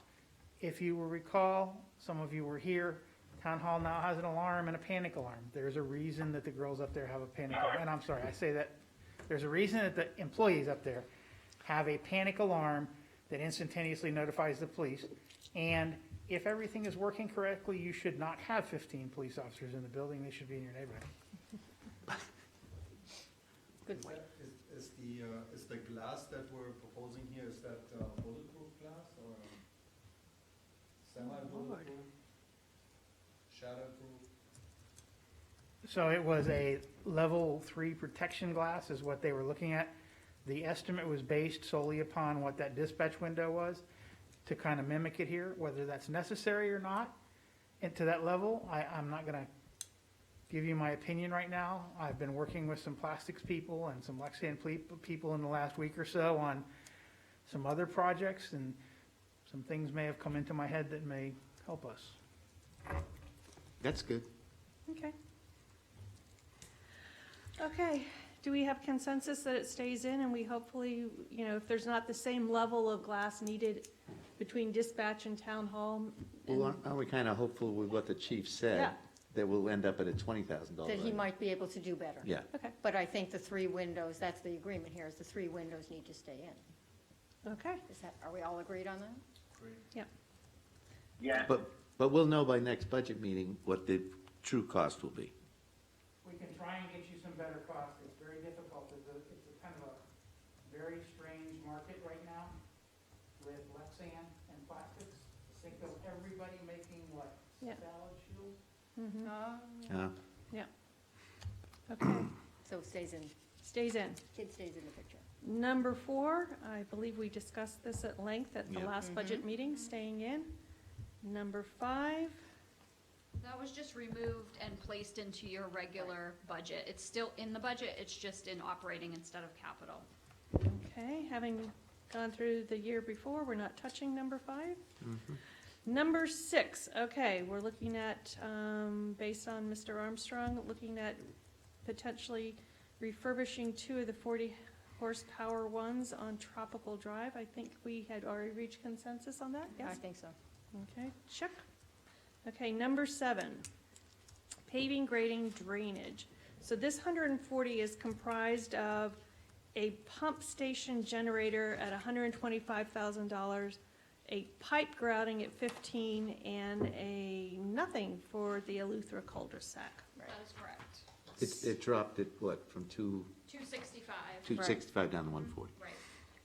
So the generator upgrade, I think we went through, Lisa went through this extensively at the last meeting. And the idea being that if this goes, we're all in trouble, Right. basically. Bottom line. Bottom line. Bottom line. So, I am presuming that obviously everybody with an eye to the budget is gonna make sure that they can get the cheapest thing that they need. So, the only thing with the Inlet K for roads, now, is this the entrance to Inlet K that we had discussed last time, the outfall and the road sinking? I thought it was a Luther No, thing. No, it's not, it's separate. this is a separate. It's a item. different one. We're taking care of that Inlet K entrance right now in this budget. Okay. This is a separate item. Help refresh my memory, did we discuss this one? Was this actually part of the last budget piece? Yes, It was? Lisa described it for you last Okay. budget meeting. The pipes. And where it consists of 4 roads, each road says drain, Where are you? B, Oh, you're reading it. Okay. yeah, Look to the pipe failure part. correct, Problem is that the islands are sinking. yes. Shh. You're killing real estate. Trees. You know what I mean? It'll still sink faster with more weight. I mean, I think we're still paying catch-up with infrastructure Yeah. at this How's point. that? There, Hmm? settling, much better. Okay, and then, the Luthra cul-de-sac, we took out. Moved. Yes, we were That's the doing one it, that dropped it. right, we were doing a fix in this budget, and we're gonna monitor it to see how it works. Okay. So we were comfortable in removing this one. Which, thank you, Tracy. That's a big ticket item that Yep. Tracy was I, able. you know, and I just express my concern once again, with any of these that we have, that we're also absorbing runoff from people's personal properties because they're not taking care of their own water flow, those days have got to cease and desist. So everybody's gotta have a little skin in this game. Okay, so it looks like number 7's there to stay, and thank you Yep. so much for doing such a radical And reduction on it. on 7A, the generator upgrade for 125, the estimate that we have here from TAW Power Systems is for a total of about 88,000, 89,000. Yes, and that's, So we would that's be just saving- for the generator, so you also have to have, And the crane and the electrician Right. and diesel pump exactly, comes to 88,900. That's right. 88,500. right. And also Billy is getting estimates on taking the generator that we have at Tropical and moving it to the Coconut Station. So that's why the costs are a little bit higher in the budget, because we're still getting costs on that too. And then we'll take the Coconut generator and try to sell that one, that's our oldest So one. basically, your estimation here is rather on the high side and on the. so Yeah, because we're probably I saving remember on that the- Lisa had even found one on eBay, hadn't she? Yeah. Not that I'm advocating that, but, Right, yeah. right. I mean, yes, they did their homework, Yes. let's just say that. Okay. Mr. Armstrong would shoot us if we do not do number 8, so I think that that's moving on. Number 9, wet well maintenance for pump stations. If I remember correctly, didn't Lisa say that was kind of a must, otherwise we'd be facing a mess? Yes. Yes, Mhm. and you actually approved that at the last Yeah. meeting, so Right. unless you wanted to change it, this Yep. meeting it's already approved. Okay. On to number 9. I'm sorry, did you guys talk about 8? I think that we had reached consensus when Yeah. Mr. Armstrong was here earlier that we would happily get him the truck, and we had discussed whether or not it would be a lease option, and the leasing option really didn't save us much money one way or the other, so. And typically with our public works trucks, we keep them for A long many time, years. So a lease option for a public works truck wasn't really on the table at this point. I'm sorry, you broke up at the last thing you said. Oh, sorry, Phil, I was talking about the leases for the public works trucks. We don't really want to do a lease on a public works truck because we keep it a lot longer than just a typical 3-year. Okay, thanks. I think number 9 is necessary maintenance to make Yeah. sure that we don't have any No-brainer. problems down the road. I'm glad to see all these are finally, now, is there a schedule set up somewhere, between Billy and Lisa that, we look at You know, they have almost a schematic layout of all these pumps and all these generators and all these, you know, pipes and with the years and when maintenance was done on them, just so we can keep up the good work that we've started? Yes. Yes. Okay, that's an easy answer.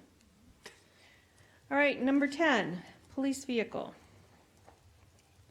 Here we go again.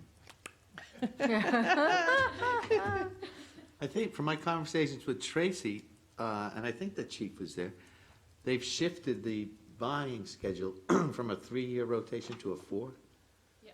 which Correct. that's going to save us. Right. Right. Not huge, but still it's gonna be a I think savings it's for moving that year. basically it's a It all $50,000. adds up. Right. Mm-hmm. That was brilliant.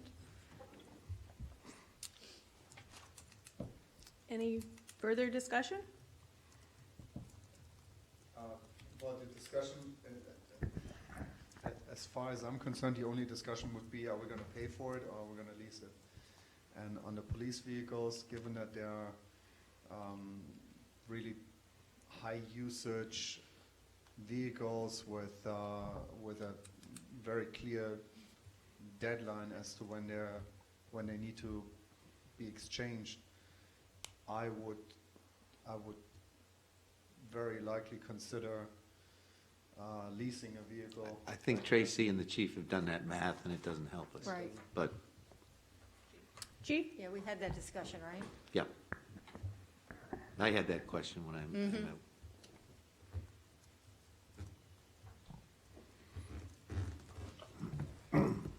So you should have the leasing proposal from Bancorp. I was awaiting one from Ford. It's going to come back, I will tell you, almost identical. It is the cost of the vehicle plus a service charge to lease. So what you're doing is you're just committing yourselves to having to pay for it next year and the year after and the year after. At this point in time, I would suggest that you continue with your traditional purchase method. If it's only for one vehicle, it's only for one vehicle. But I honestly have to say, I'm not sure what next year is going to bring you.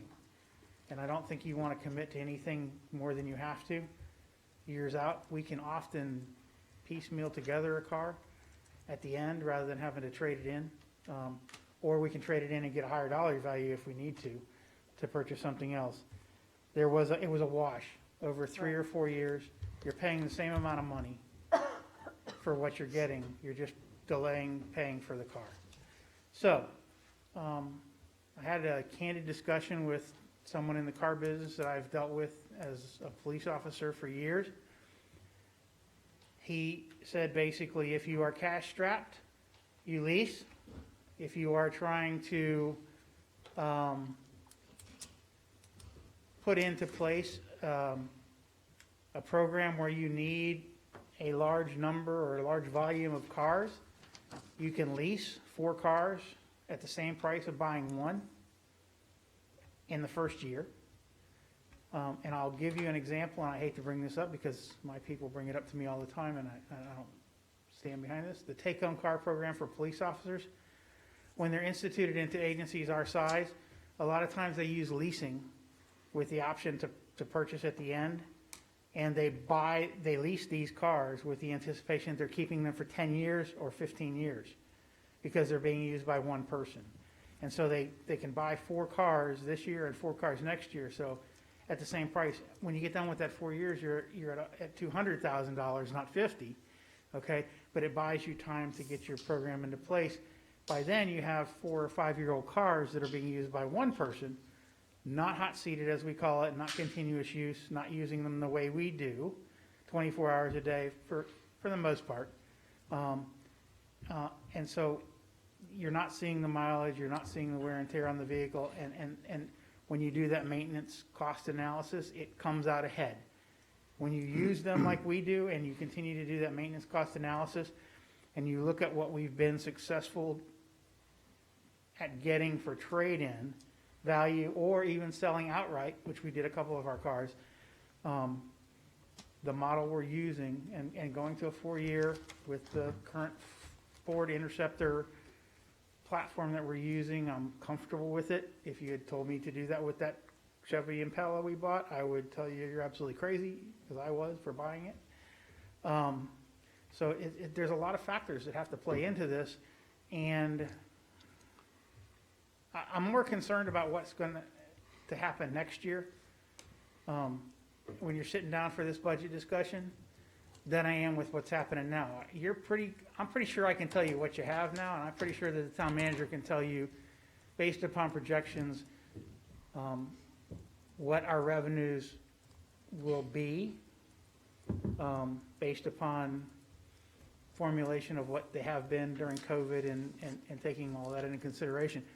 I don't know if we can do that into another 2 or 3 fiscal years. That's why when you're looking at a $150,000 program, lease to own on some technology stuff, it makes a lot of sense. We've been very successful with that. When you're looking at it for cars, it does not seem to me. Sorry. Are you comfortable enough right now that if we're doing one vehicle this year, that we're not falling behind the ball in the next 2, 3 years? So you're gonna go to 4 or 5 year rotation. So though you were not sitting here last year, I don't believe, at this time, the same discussion was had last year. The same discussion was had the year before and the year before that. It's a big ticket item, I understand. Do I think that we're falling behind? If you had asked me 4 years ago, I would have told you you're making a huge mistake by not changing car out every 3 years. That was the history we had with the cars we were using, and the reliability of them after that 3-year period. With what we're doing now and how we're maintaining cars, I'm much more comfortable telling you that I think we can go to 4 years. We generally purchase a 5-year 75 or 5-year 100,000 mile warranty. We've been very good at being right under that so that we don't incur that $5,000 drivetrain hit that we have in the past. It's at 1,001 mile. Exactly. My dealer knows it. He wasn't happy the last time we gave him a car because he neglected to check a couple things. And we were on that verge with that car where it was a $2,900 air conditioning repair and a $3,000 transmission repair. And I have to tell you that the car was probably a newer car than we would have normally traded in, but we made that decision because we knew we were going to face that. So we try and look at a lot of things when we're looking at fleet. A lot of people have asked me, why do we need so many cars? And generally, you guys can please step in and correct me if I'm wrong. When I explain to you what happens when we have the need for a lot of people to be working and the need to patrol, not on a regular, nice Sunday morning where everybody's at church or reading their paper, but on a COVID protest night or a hurricane shutdown, we need all of the equipment that we have. And I'm sorry, Yeah, okay. not every day though. I think the answer to your question is yes. Okay. So I'm trying, I don't want to We're good with commit this, myself in Yes. case something happens, but Yeah. yeah. Yeah. No. Okay. So we are moving into a 4-year rotation. We'll see how that works. Yeah. And either we can go back to the 3 or up to the 5. But that's in the future. Approving. Approving. Should we do an official I- Or consensus? should I say you're keeping it in? We're keeping one of the police vehicles in. Is everybody comfortable with that? Yes. Yes. Okay, Yes. great. Okay, maintenance of the facility. It has popped up to 20, but we approved 10. I think that this is a savings, for eventually replacing the roof and redoing the paint. So when Tracy comes back, I'll ask her what the difference between the 20 and the 10 is. I don't know which is built into. Have I you- think we decided not to paint or something like that, or do the driveway, or, No, we were gonna paint, we were gonna do the repair. no, the building bill. Yeah. No. Yeah. So, Because that's a precursor to keeping it a little longer. correct. Town Manager Protection. Stevens, on number 11, it says 20, and then it said we had approved 10. So which is built into this budget right now? 20. 20, and so putting back in the additional 10 was, if we approve 10 and 20's in, What do we take out? what did we take out? Yeah, where's the You difference? didn't take out anything yet, so you were gonna have a chance to talk about it again this time. If you still agree that you're doing 10,000, I'm gonna change this to 10,000. So Okay, you'll save 10,000 in the budget. sure. So one of the things that we had, and it may be too short a window, but we had questioned just how much would it cost to repaint and how much would it cost to redo the roof?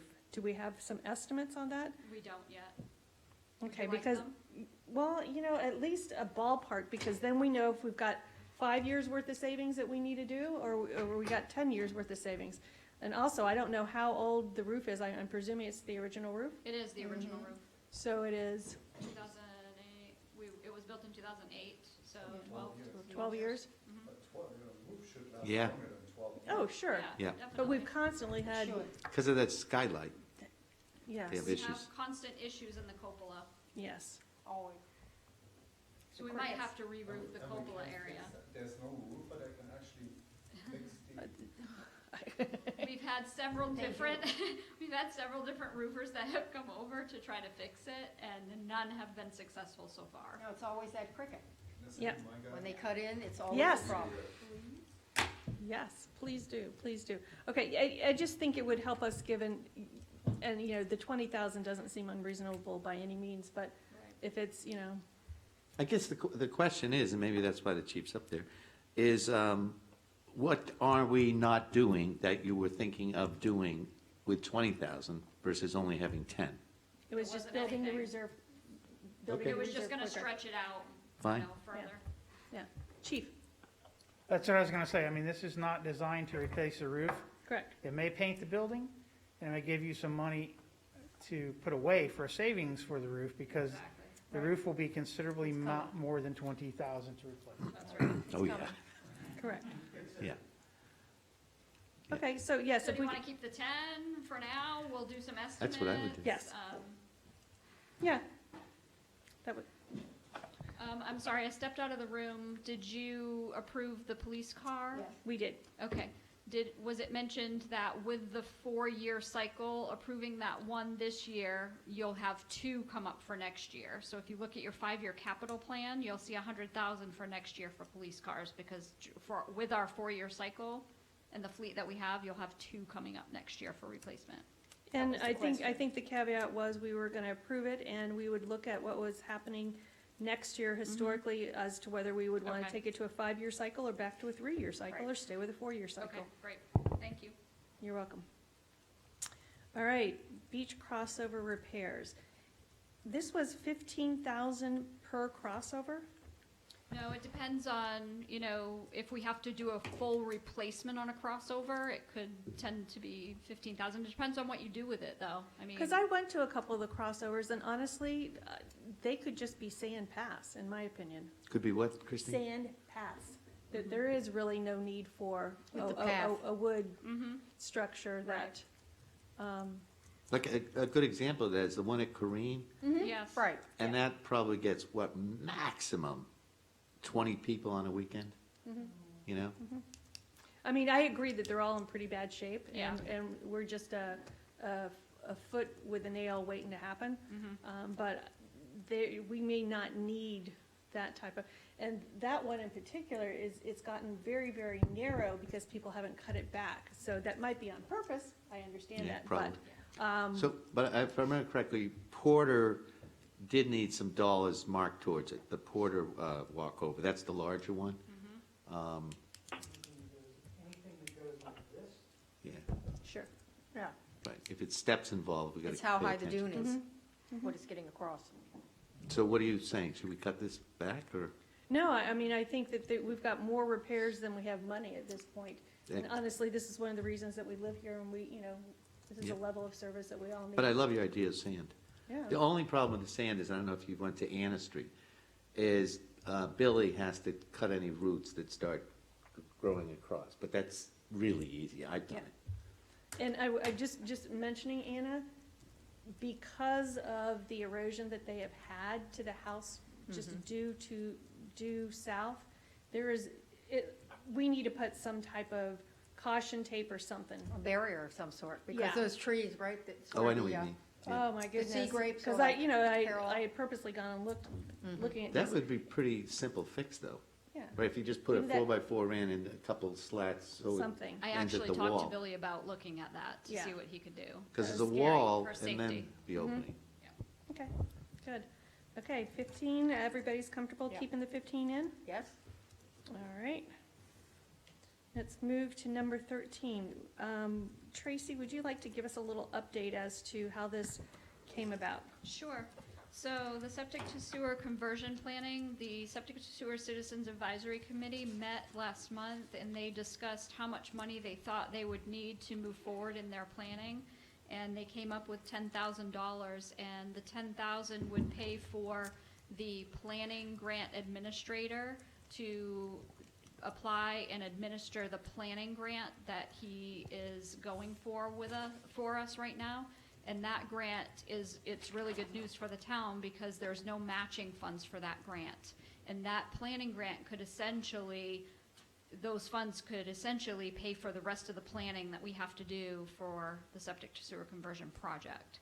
So there was $6,000 in there for that, and then also some money in this $10,000 to pay the town engineer to do some consulting with the group, and also if they need the town attorney to weigh in on anything.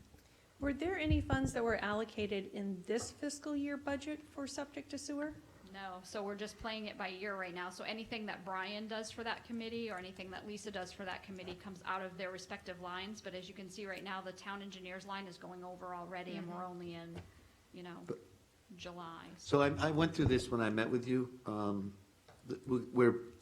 We're going to apply for the grant through the grant company and that costs us $6,000. Yes. So what I discussed with Tracy, and I can't remember if you objected to this, was once the grant is applied for, then we're gonna hopefully get an influx of money. So as far as Lisa doing any more work, the town attorney doing any more work, we're looking at a 10-year window here. We're not in like a weekly rush here. I would suggest that they just don't avail themselves of either of those professional services until the grant money comes in, and then use the grant money for that, which is what they're applying to the grant for. That's the plan. Right. Yes. Correct. That's So why the do we plan. need more than $6,000? Well, because we still have meetings that the septic to sewer committee is doing, and they have questions for the So town back to engineer. Christine's point, that means we already had in last year's budget some budget monies for them to have meetings. We must. Right, we well, we never, didn't. I don't think had a line item, We it just didn't. ended It was up part of coming out of our meetings. Yeah. consulting piece. That's And I correct. think that the way that I understood, because I had a separate meeting with the chair, that for us to get this grant and have this planning under our belt, when it does become a mandate, we're first in line to get the bigger Oh, yeah. portion of the share of the other things. But- But I think, to your point, minimal consultancy is needed until we see if we do get the grant, but Right. some is needed Yeah. to apply for the grant, Yeah. unfortunately. I thought they had enough info to apply for the grant. No, Lisa is working closely with myself and the chair of the septic to sewer committee to come up with the scope and the costs and everything, so that's work that she has to do. And that has been requested by the grant company? Okay. Yeah, it's part of the grant package, Yeah. so, I mean, I would be thrilled if we got that grant. Wouldn't it I be mean, great? yes, Sounds especially like a that good it has no matching to it, so Yes. I'm very comfortable with this $10,000 allocation. I think I'd like to discuss it in combination with the penny sales tax. Is it a penny or a half penny? It's Penny. Penny sales tax. Last year, we had allocated the funds that had built up and that were also received last year into a encumbered portion of our reserves set aside for exactly that, matches to the grant, et cetera, et cetera. So I just want to bring that up. One does not equate to the other necessarily, it's apples and oranges, but what is our presumed revenue income this following fiscal year for that penny sales tax? What are you talking, 2022 budget? When you say No, following? 2021. So you're talking this fiscal that we're working, okay. 92,000. 92. That's an estimate based on COVID projections. This year it was 115, and we reduced that about 20% for next year.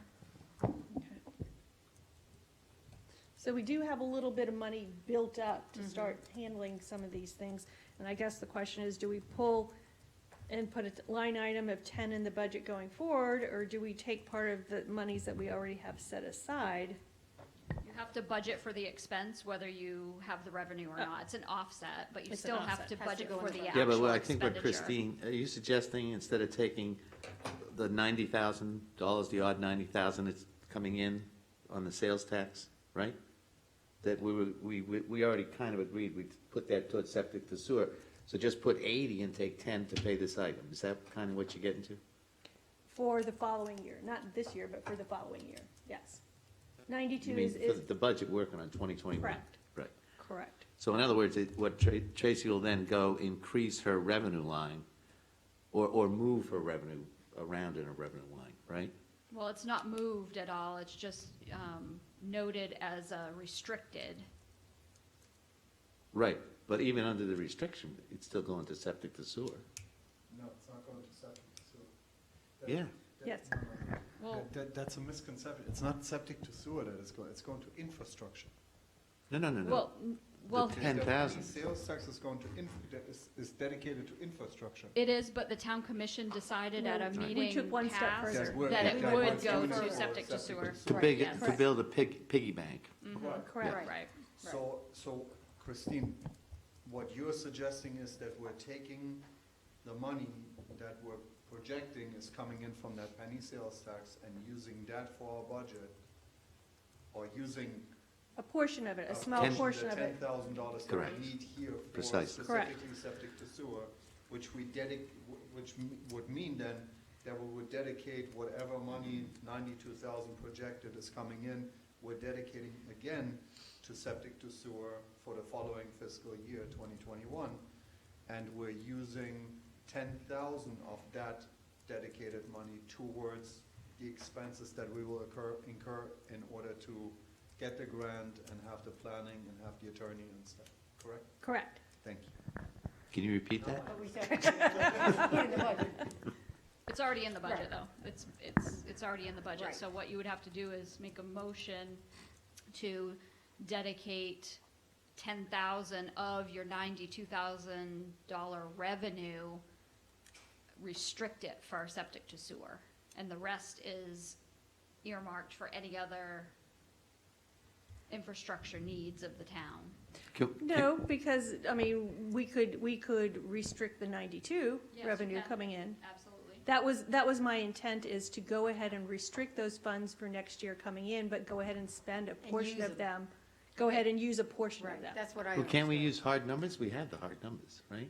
So you've already restricted your 92 for septic to sewer, so there would be no motion needed then. Right. You just need to approve the 10,000 expenditure, is all you have to do, but that's still a capital expenditure, whether it's offset by your revenue or not. Right, It but goes in the capital. the $90,000 is not available to us in the budget. So what we're saying, It is, it is. It is. we, Right, that's what you're Yes. saying. but you have it marked to go towards the future. So Correct. see, it's not part of So our budget. You see what I'm saying? essentially, it's in the budget still, we have to budget for it as a revenue because we actually receive it, Right, but it's going into a bucket that doesn't help us this year. which means you should get, if you don't use any of it, you should get 92,000 at the end of the year that goes into your reserves restricted. Correct. So that's what Right. that means. Precisely. So what, just so we don't all get confused, and I don't know if you need a motion for this, we're only saying, we're removing $10,000 of whatever monies come in from sales tax and using it on this budget. The rest of it goes to the dedicated bucket for septic to Septic to sewer. sewer. Basically unrestricting $10,000. No, it's still within the same grouping. No. It's being used for the I proper think, purpose. I think philosophically, we all have it, but government accounting is very wonky. Mm-hmm. And so it doesn't make sense to us from a financial necessarily point of view, because it's gonna be there regardless, Right. and the 10 is gonna be there regardless. It just is how it's accounted for. Right. Right. Okay. Don't make it more complicated than it is. Correct, but if we did not do that, we would have 92 that was totally encumbered, we did not touch, then an additional 10 Correct. Right. on top of it, correct? So even though the 92 is in the budget, Martin, it doesn't help pay for expenses, pay for capital items. So Christine, no, not in addition. Your 10,000 is an expenditure, your 92 is your revenue. Okay. So you would have Expenditure from that 82,000. revenue. Right. Correct. So would anybody like to make that motion? 1 second, can I need a motion can I say something? I don't Okay. think we need a Phil, motion. Phil's trying to say something. Yeah, exactly. One of the issues, though, is the sewer system was, the committee was trying to put a war chest together. Correct. And the idea is this system is gonna cost us millions and millions of dollars, and they wanted to get some money put aside, and every year put some money aside, and what you're doing now is you're not gonna, you're taking away, I mean, it's only $10,000, but you're taking it away from this war chest for the future by using it now. And True, but I feel the $10,000 investment is going to get us a grant probably in the hundreds of thousands. So on a return on investment, I think we'll be in the positive. It will help build the war chest. problem with that, but all I'm saying is, in the future, when we have to pay millions of dollars to, finalize it, I mean, I doubt if the grant's gonna give us 100% of all our sewers. No, just to get through the planning phase, which is about $500,000. And we may have to come up with part of that too. So the question is just, I philosophically, I totally agree, and I wish that we didn't have to touch any of it. But I think given the tough budget year, I think it makes sense to do something from like there. this. Yes. Right, we've got But- it there, we just line item it like Yeah. this. We don't need a motion for this, correct? No, It's it's already right there, now. we've already agreed we're taking from there. No, So I what do you just need? a Nothing? whether Consensus? you're- I Consensus. think we're gonna have tougher years when the sewer really comes to play, but it is $10,000, and it's, I know, and then you can come knock on my door on that day. What, to use your bathroom? Okay, Okay, we're I- consensus? I think consensus is Yes. we're comfortable. Are you comfortable also, Commissioner Bessler? sure, I'm not gonna be the only nay vote. That's Thank you. All right, well, two more items. We've got number 14, and then we've got the tree canopy. So, we're making good progress. We might actually get something in our tummies before commission, so that'd be nice. Yep. Okay, number 14, crosswalk near Crown Colony and Fayette Drive. Could you bring us up to date on this, please, Town Manager? Vice Mayor Cos, do you want to give a report about what we just did? Yes, I last just week? had one question before I explain the situation. Okay. Last year, we put the money in the budget for a crosswalk. And then, And then it was removed because FDOT. where did that money go? Is It that did not part go of? anywhere. You didn't approve anything last year. So in the current year that we're in right now, Right. there is no monies for a crosswalk. So, Because it was taken out of the budget because FDOT did not approve our correct, application. which gets me to my point. Yeah. It looks like this is going to be approved quite quickly.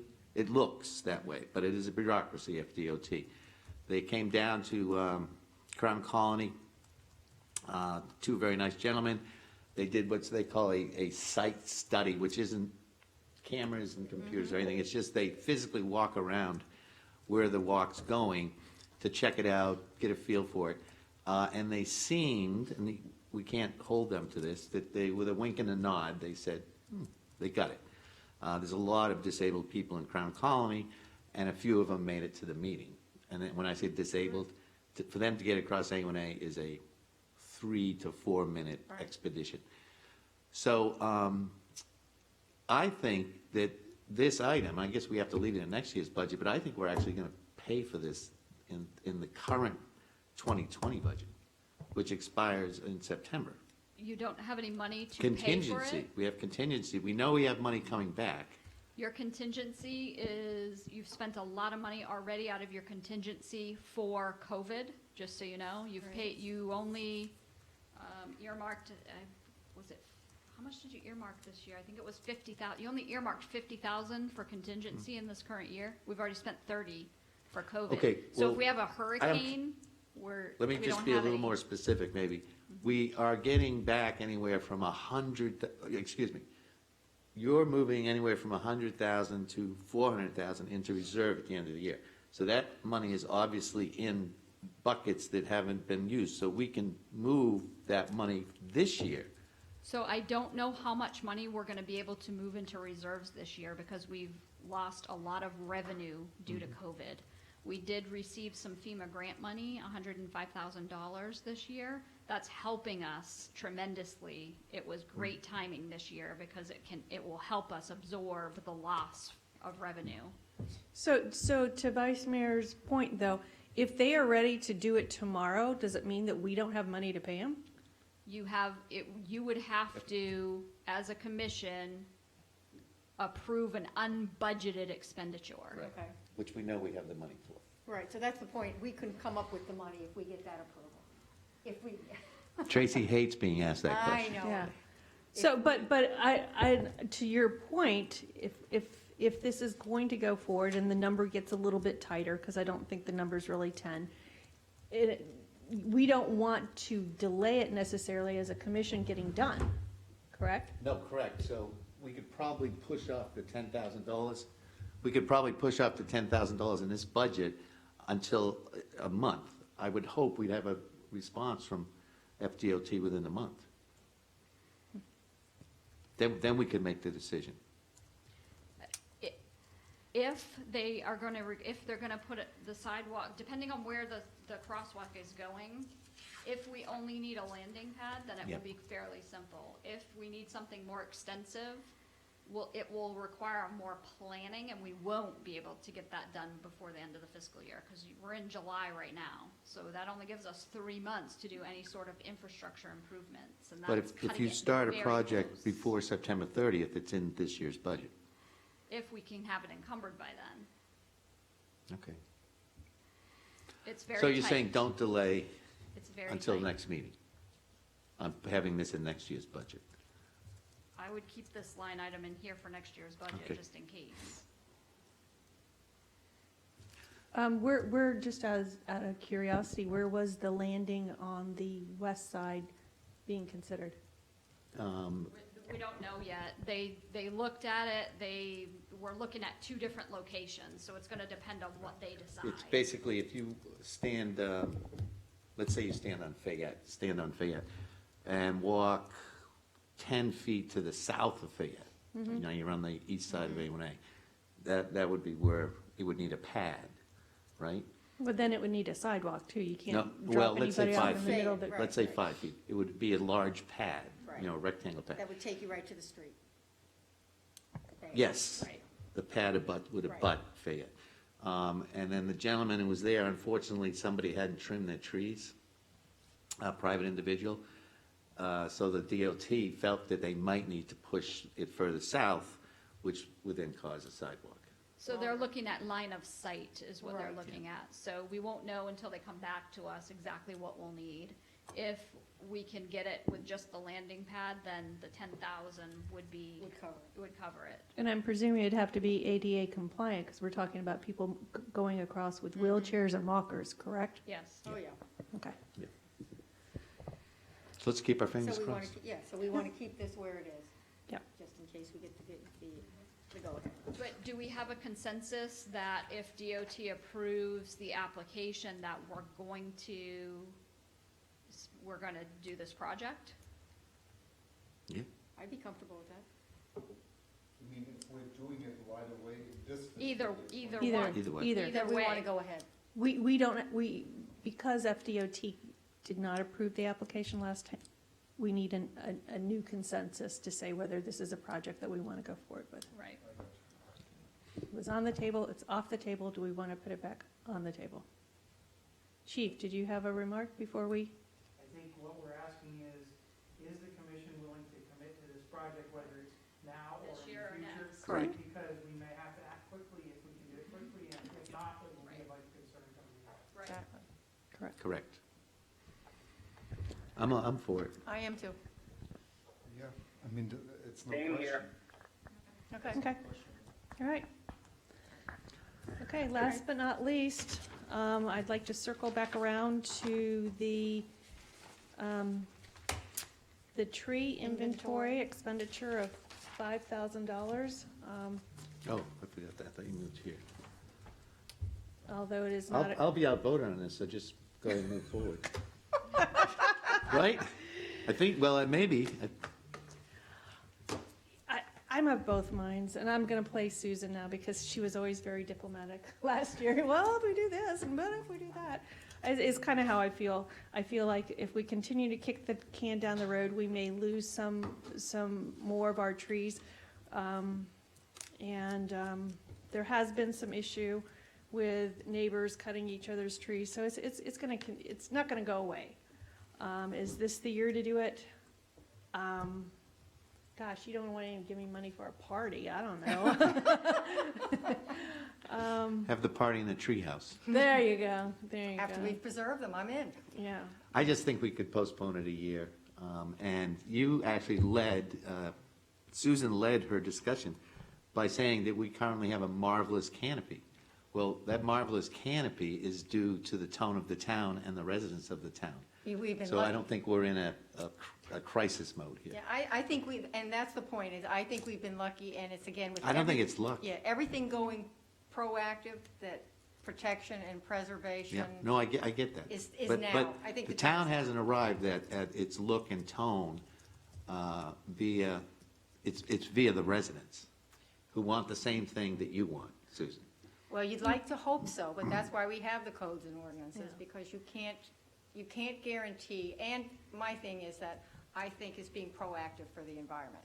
Pushing, like you said, pushing it down the road is not going to improve, and it's going to have to start, and $5,000, we could squeeze it out for something so important. My thought, okay. Commissioner Bishalak. no hiding. 2022. I'm torn. I'm torn between the budget and doing what is right, and I guess doing what is right has to win on that one. And we need to find those $5,000. Just get started with it. I know we're gonna have that discussion next year too, because it's something. It's one of those easy to just kick to the next year and the next year and the next year.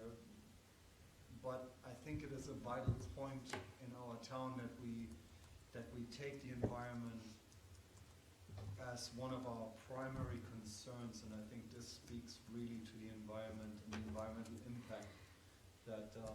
I don't disagree with the word you're saying. I don't remember, and maybe somebody on the line will remember this, I never remember the commission facing a $750,000 shortfall. Steve, and that's why I'm saying I'm torn. I'm Yeah. absolutely torn. But I think the $5,000 on a $700,000 shortfall is, trying to weigh the catastrophic negative towards the positive that this impact can have. I think the positive outweighs the $5,000, Okay. Commissioner Bessler. but torn. 20. I kind of have a couple questions before I make my decision. If we pay $5,000 and the garden club kicks in something, and let's say they kick in nothing, and it's $5,000 to us, are we then done? Have we protected our trees and we're not going to go back and spend any more money? Or is this just a start with the analysis, and then we might have to hire people or have people look at trees? Is there going to be any more expenses going forward, or are we just going to, this $5,000 is it, and we protected our trees? No, the $5,000 is an inventory. It's the first step towards protecting and growing our canopy. Now, the Garden Club, and I have no reason not to believe them, voted on offering $2,000 of their own funds to help with the next step. So $5,000 from the town is the only thing I see coming from the town at the moment. No, And Phil, what I see the ancillary steps are, once we have this information, is there may be some legal fees for redoing some of the ordinance. There may be some procedural things that we do differently with maintenance or asking our maintenance folks to do it. So it is not, from what I understand, The it's first not step. 5 Yeah. and then 5 and then 5 and then 5. right, It's, right. yeah. So Susan, you're confusing me because you keep saying first step. Well, Right. first step indicates to try to answer Phil's question. We know there's a second step because the garden club's paying $2,000. Right. Towards second step. At the end of the second step, there's a third phase which will cost the town money. Well, eventually, like any, if we decide that, like Boynton's going to do with their webinar, I'm just going to use them as an Yeah. example, with their webinar assessment, one of the things that came out of there is recognizing that certain codes need to be changed and tightened. So yes, eventually, if it goes to, like you said, this is going to be a tool for P and Z, goes to P and Z, ordinances are changed like any other ordinance we come up with, yes, that will come in and cost the town money. But I think the benefit far outweighs whatever it's going to cost. So the only, Well, go ahead, Phil. Are I'm you sorry. hiring anybody? Like, are they gonna be hiring people to keep track of these trees No, we going get, forward? no, part of the project is we have a software suite that comes with it that we've bought that plots, plats, and gives the information. The information comes to us. Now, there's many more things you can use these infrastructure companies for, but I don't think that's in our future because we're so small. So that's the end of this company's option. Next step is to get a list together of what we have from the garden club who's offered, and like I said, I see no reason to think they're going to go back on this. And then from there, the concept being is we decide, just like they did in Boynton, you decide with your information where your holes are, what you can do, how you can improve, this is the information gathering. I have a question, Yes. Susan. Once they do that tree inventory for us and we have the software, what happens when we get new trees? Is staff then responsible for adding the new trees into the software? How does that work? Do you know? I don't. I would imagine, number one, I can't imagine too many big new trees coming, but anything that we get from this point forward would be a smart move for the town to know where their canopy is. I'm going to assume, but it's wrong to assume because I don't have TJ here, but with this software, it looked pretty concise. I would imagine that we will be able to in and out of that. If someone's bringing in a 200-year-old oak tree, we're going to know about it.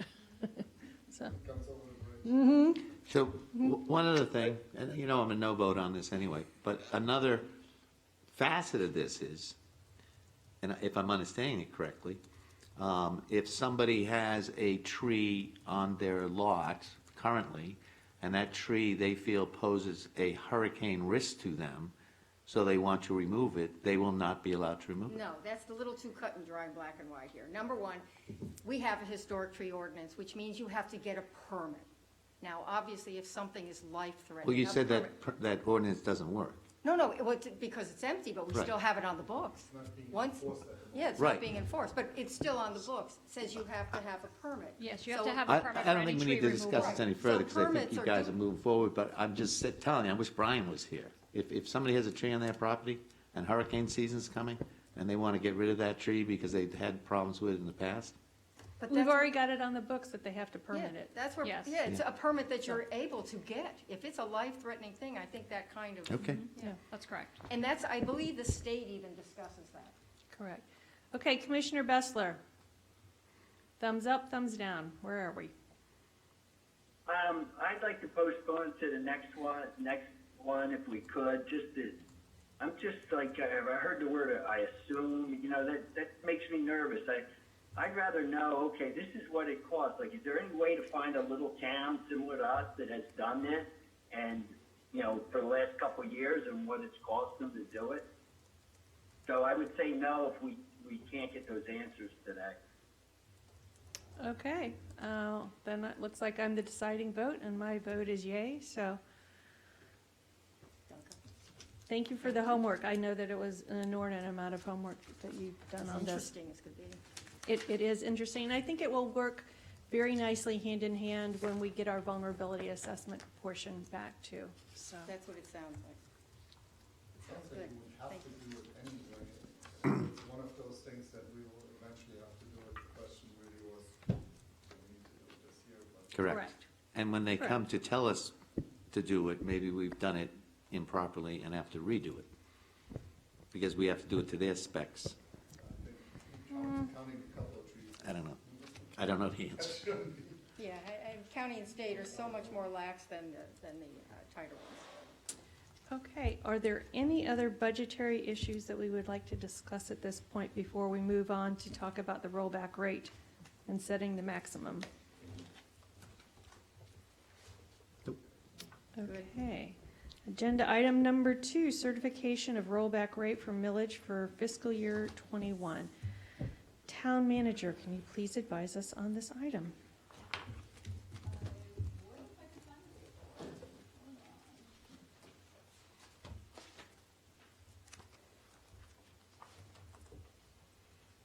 Carla, can you point me to the memo for the? I'm looking for Okay, it. I found it. You found Got it? Where? It's in the front of your book, right after the Christmas report. Okay, thank you.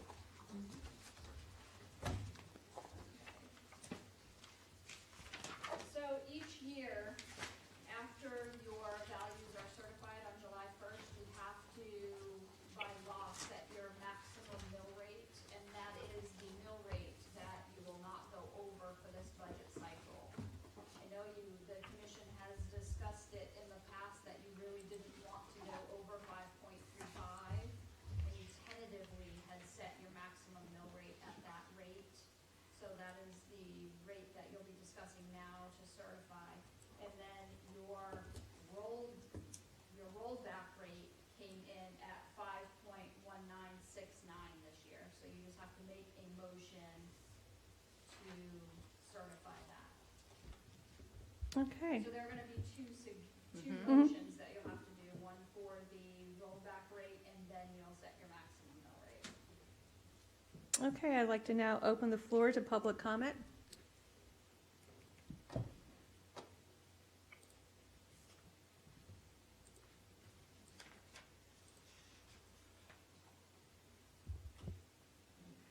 Oh, they're dropping like flies. Only got two people left on. Okay. I'm presuming I hear none. So,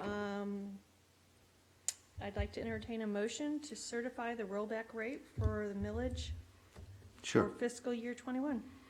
I move to certify the rollback rate at 5.1969 per $1,000 for fiscal year 2020/2021, and that the certification of taxable value form be executed to reflect this for submission to the property appraiser and tax collector of Palm Beach County, and then the State Department of Revenue. I'll second. Okay, that was a motion by Vice Mayor Cos and a second by Commissioner Hurlbert. All in favor, say aye. Aye. All opposed? Okay, motion carries unanimously. Okay, the last order of business is to set the maximum millage rate for fiscal year '21. Does anybody need any further explanation from our town manager on doing this? I'll open the floor for public comment.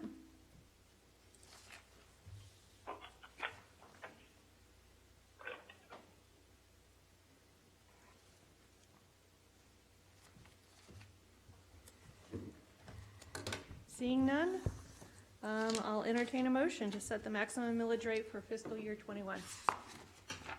Can I ask one question first? Sure. When we do this, is this hard?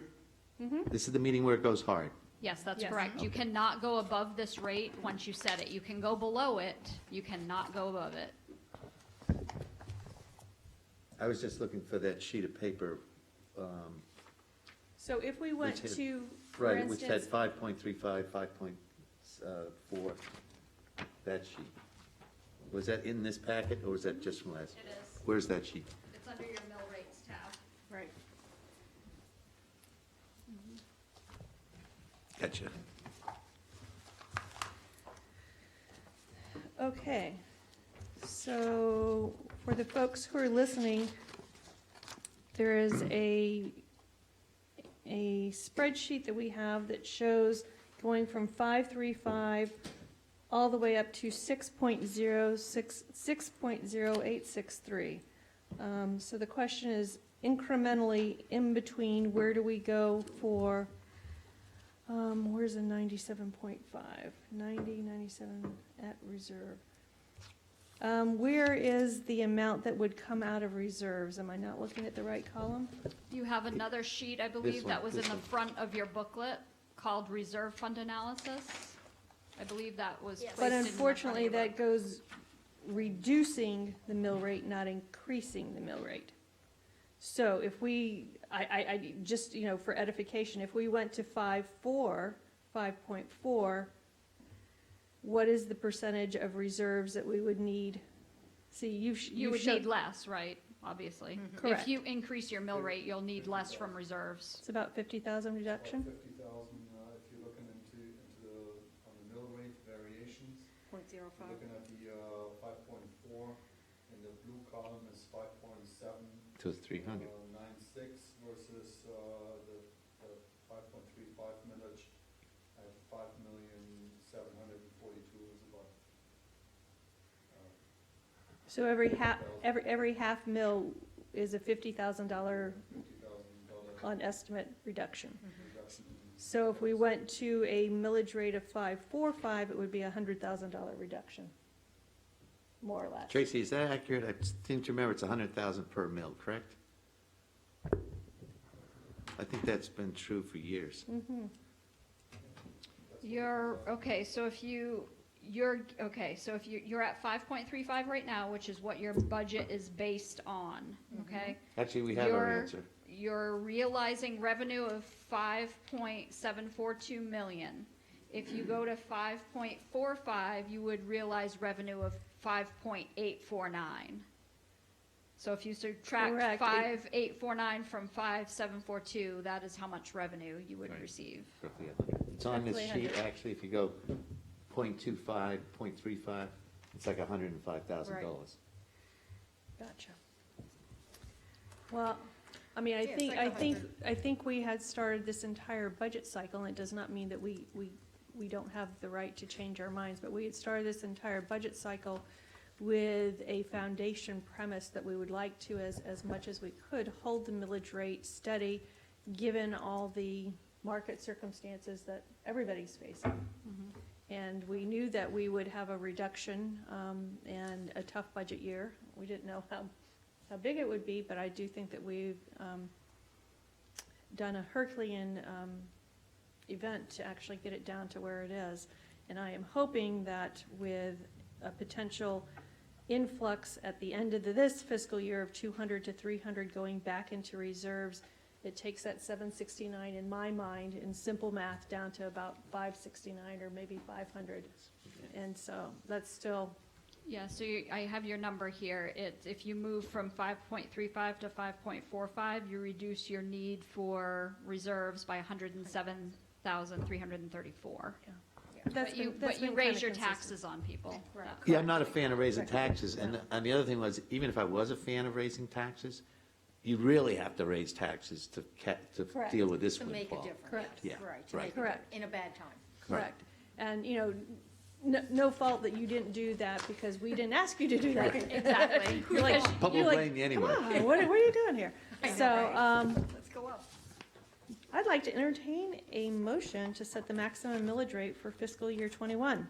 Okay, I will move to establish the maximum millage rate for fiscal year 2021 at 5.35 mils, and that this be included on the certification of taxable value form that is forwarded to the property appraiser and tax collector of Palm Beach County and the State Department of Revenue. Do I hear a second? Second. Nope. Jeez, all right.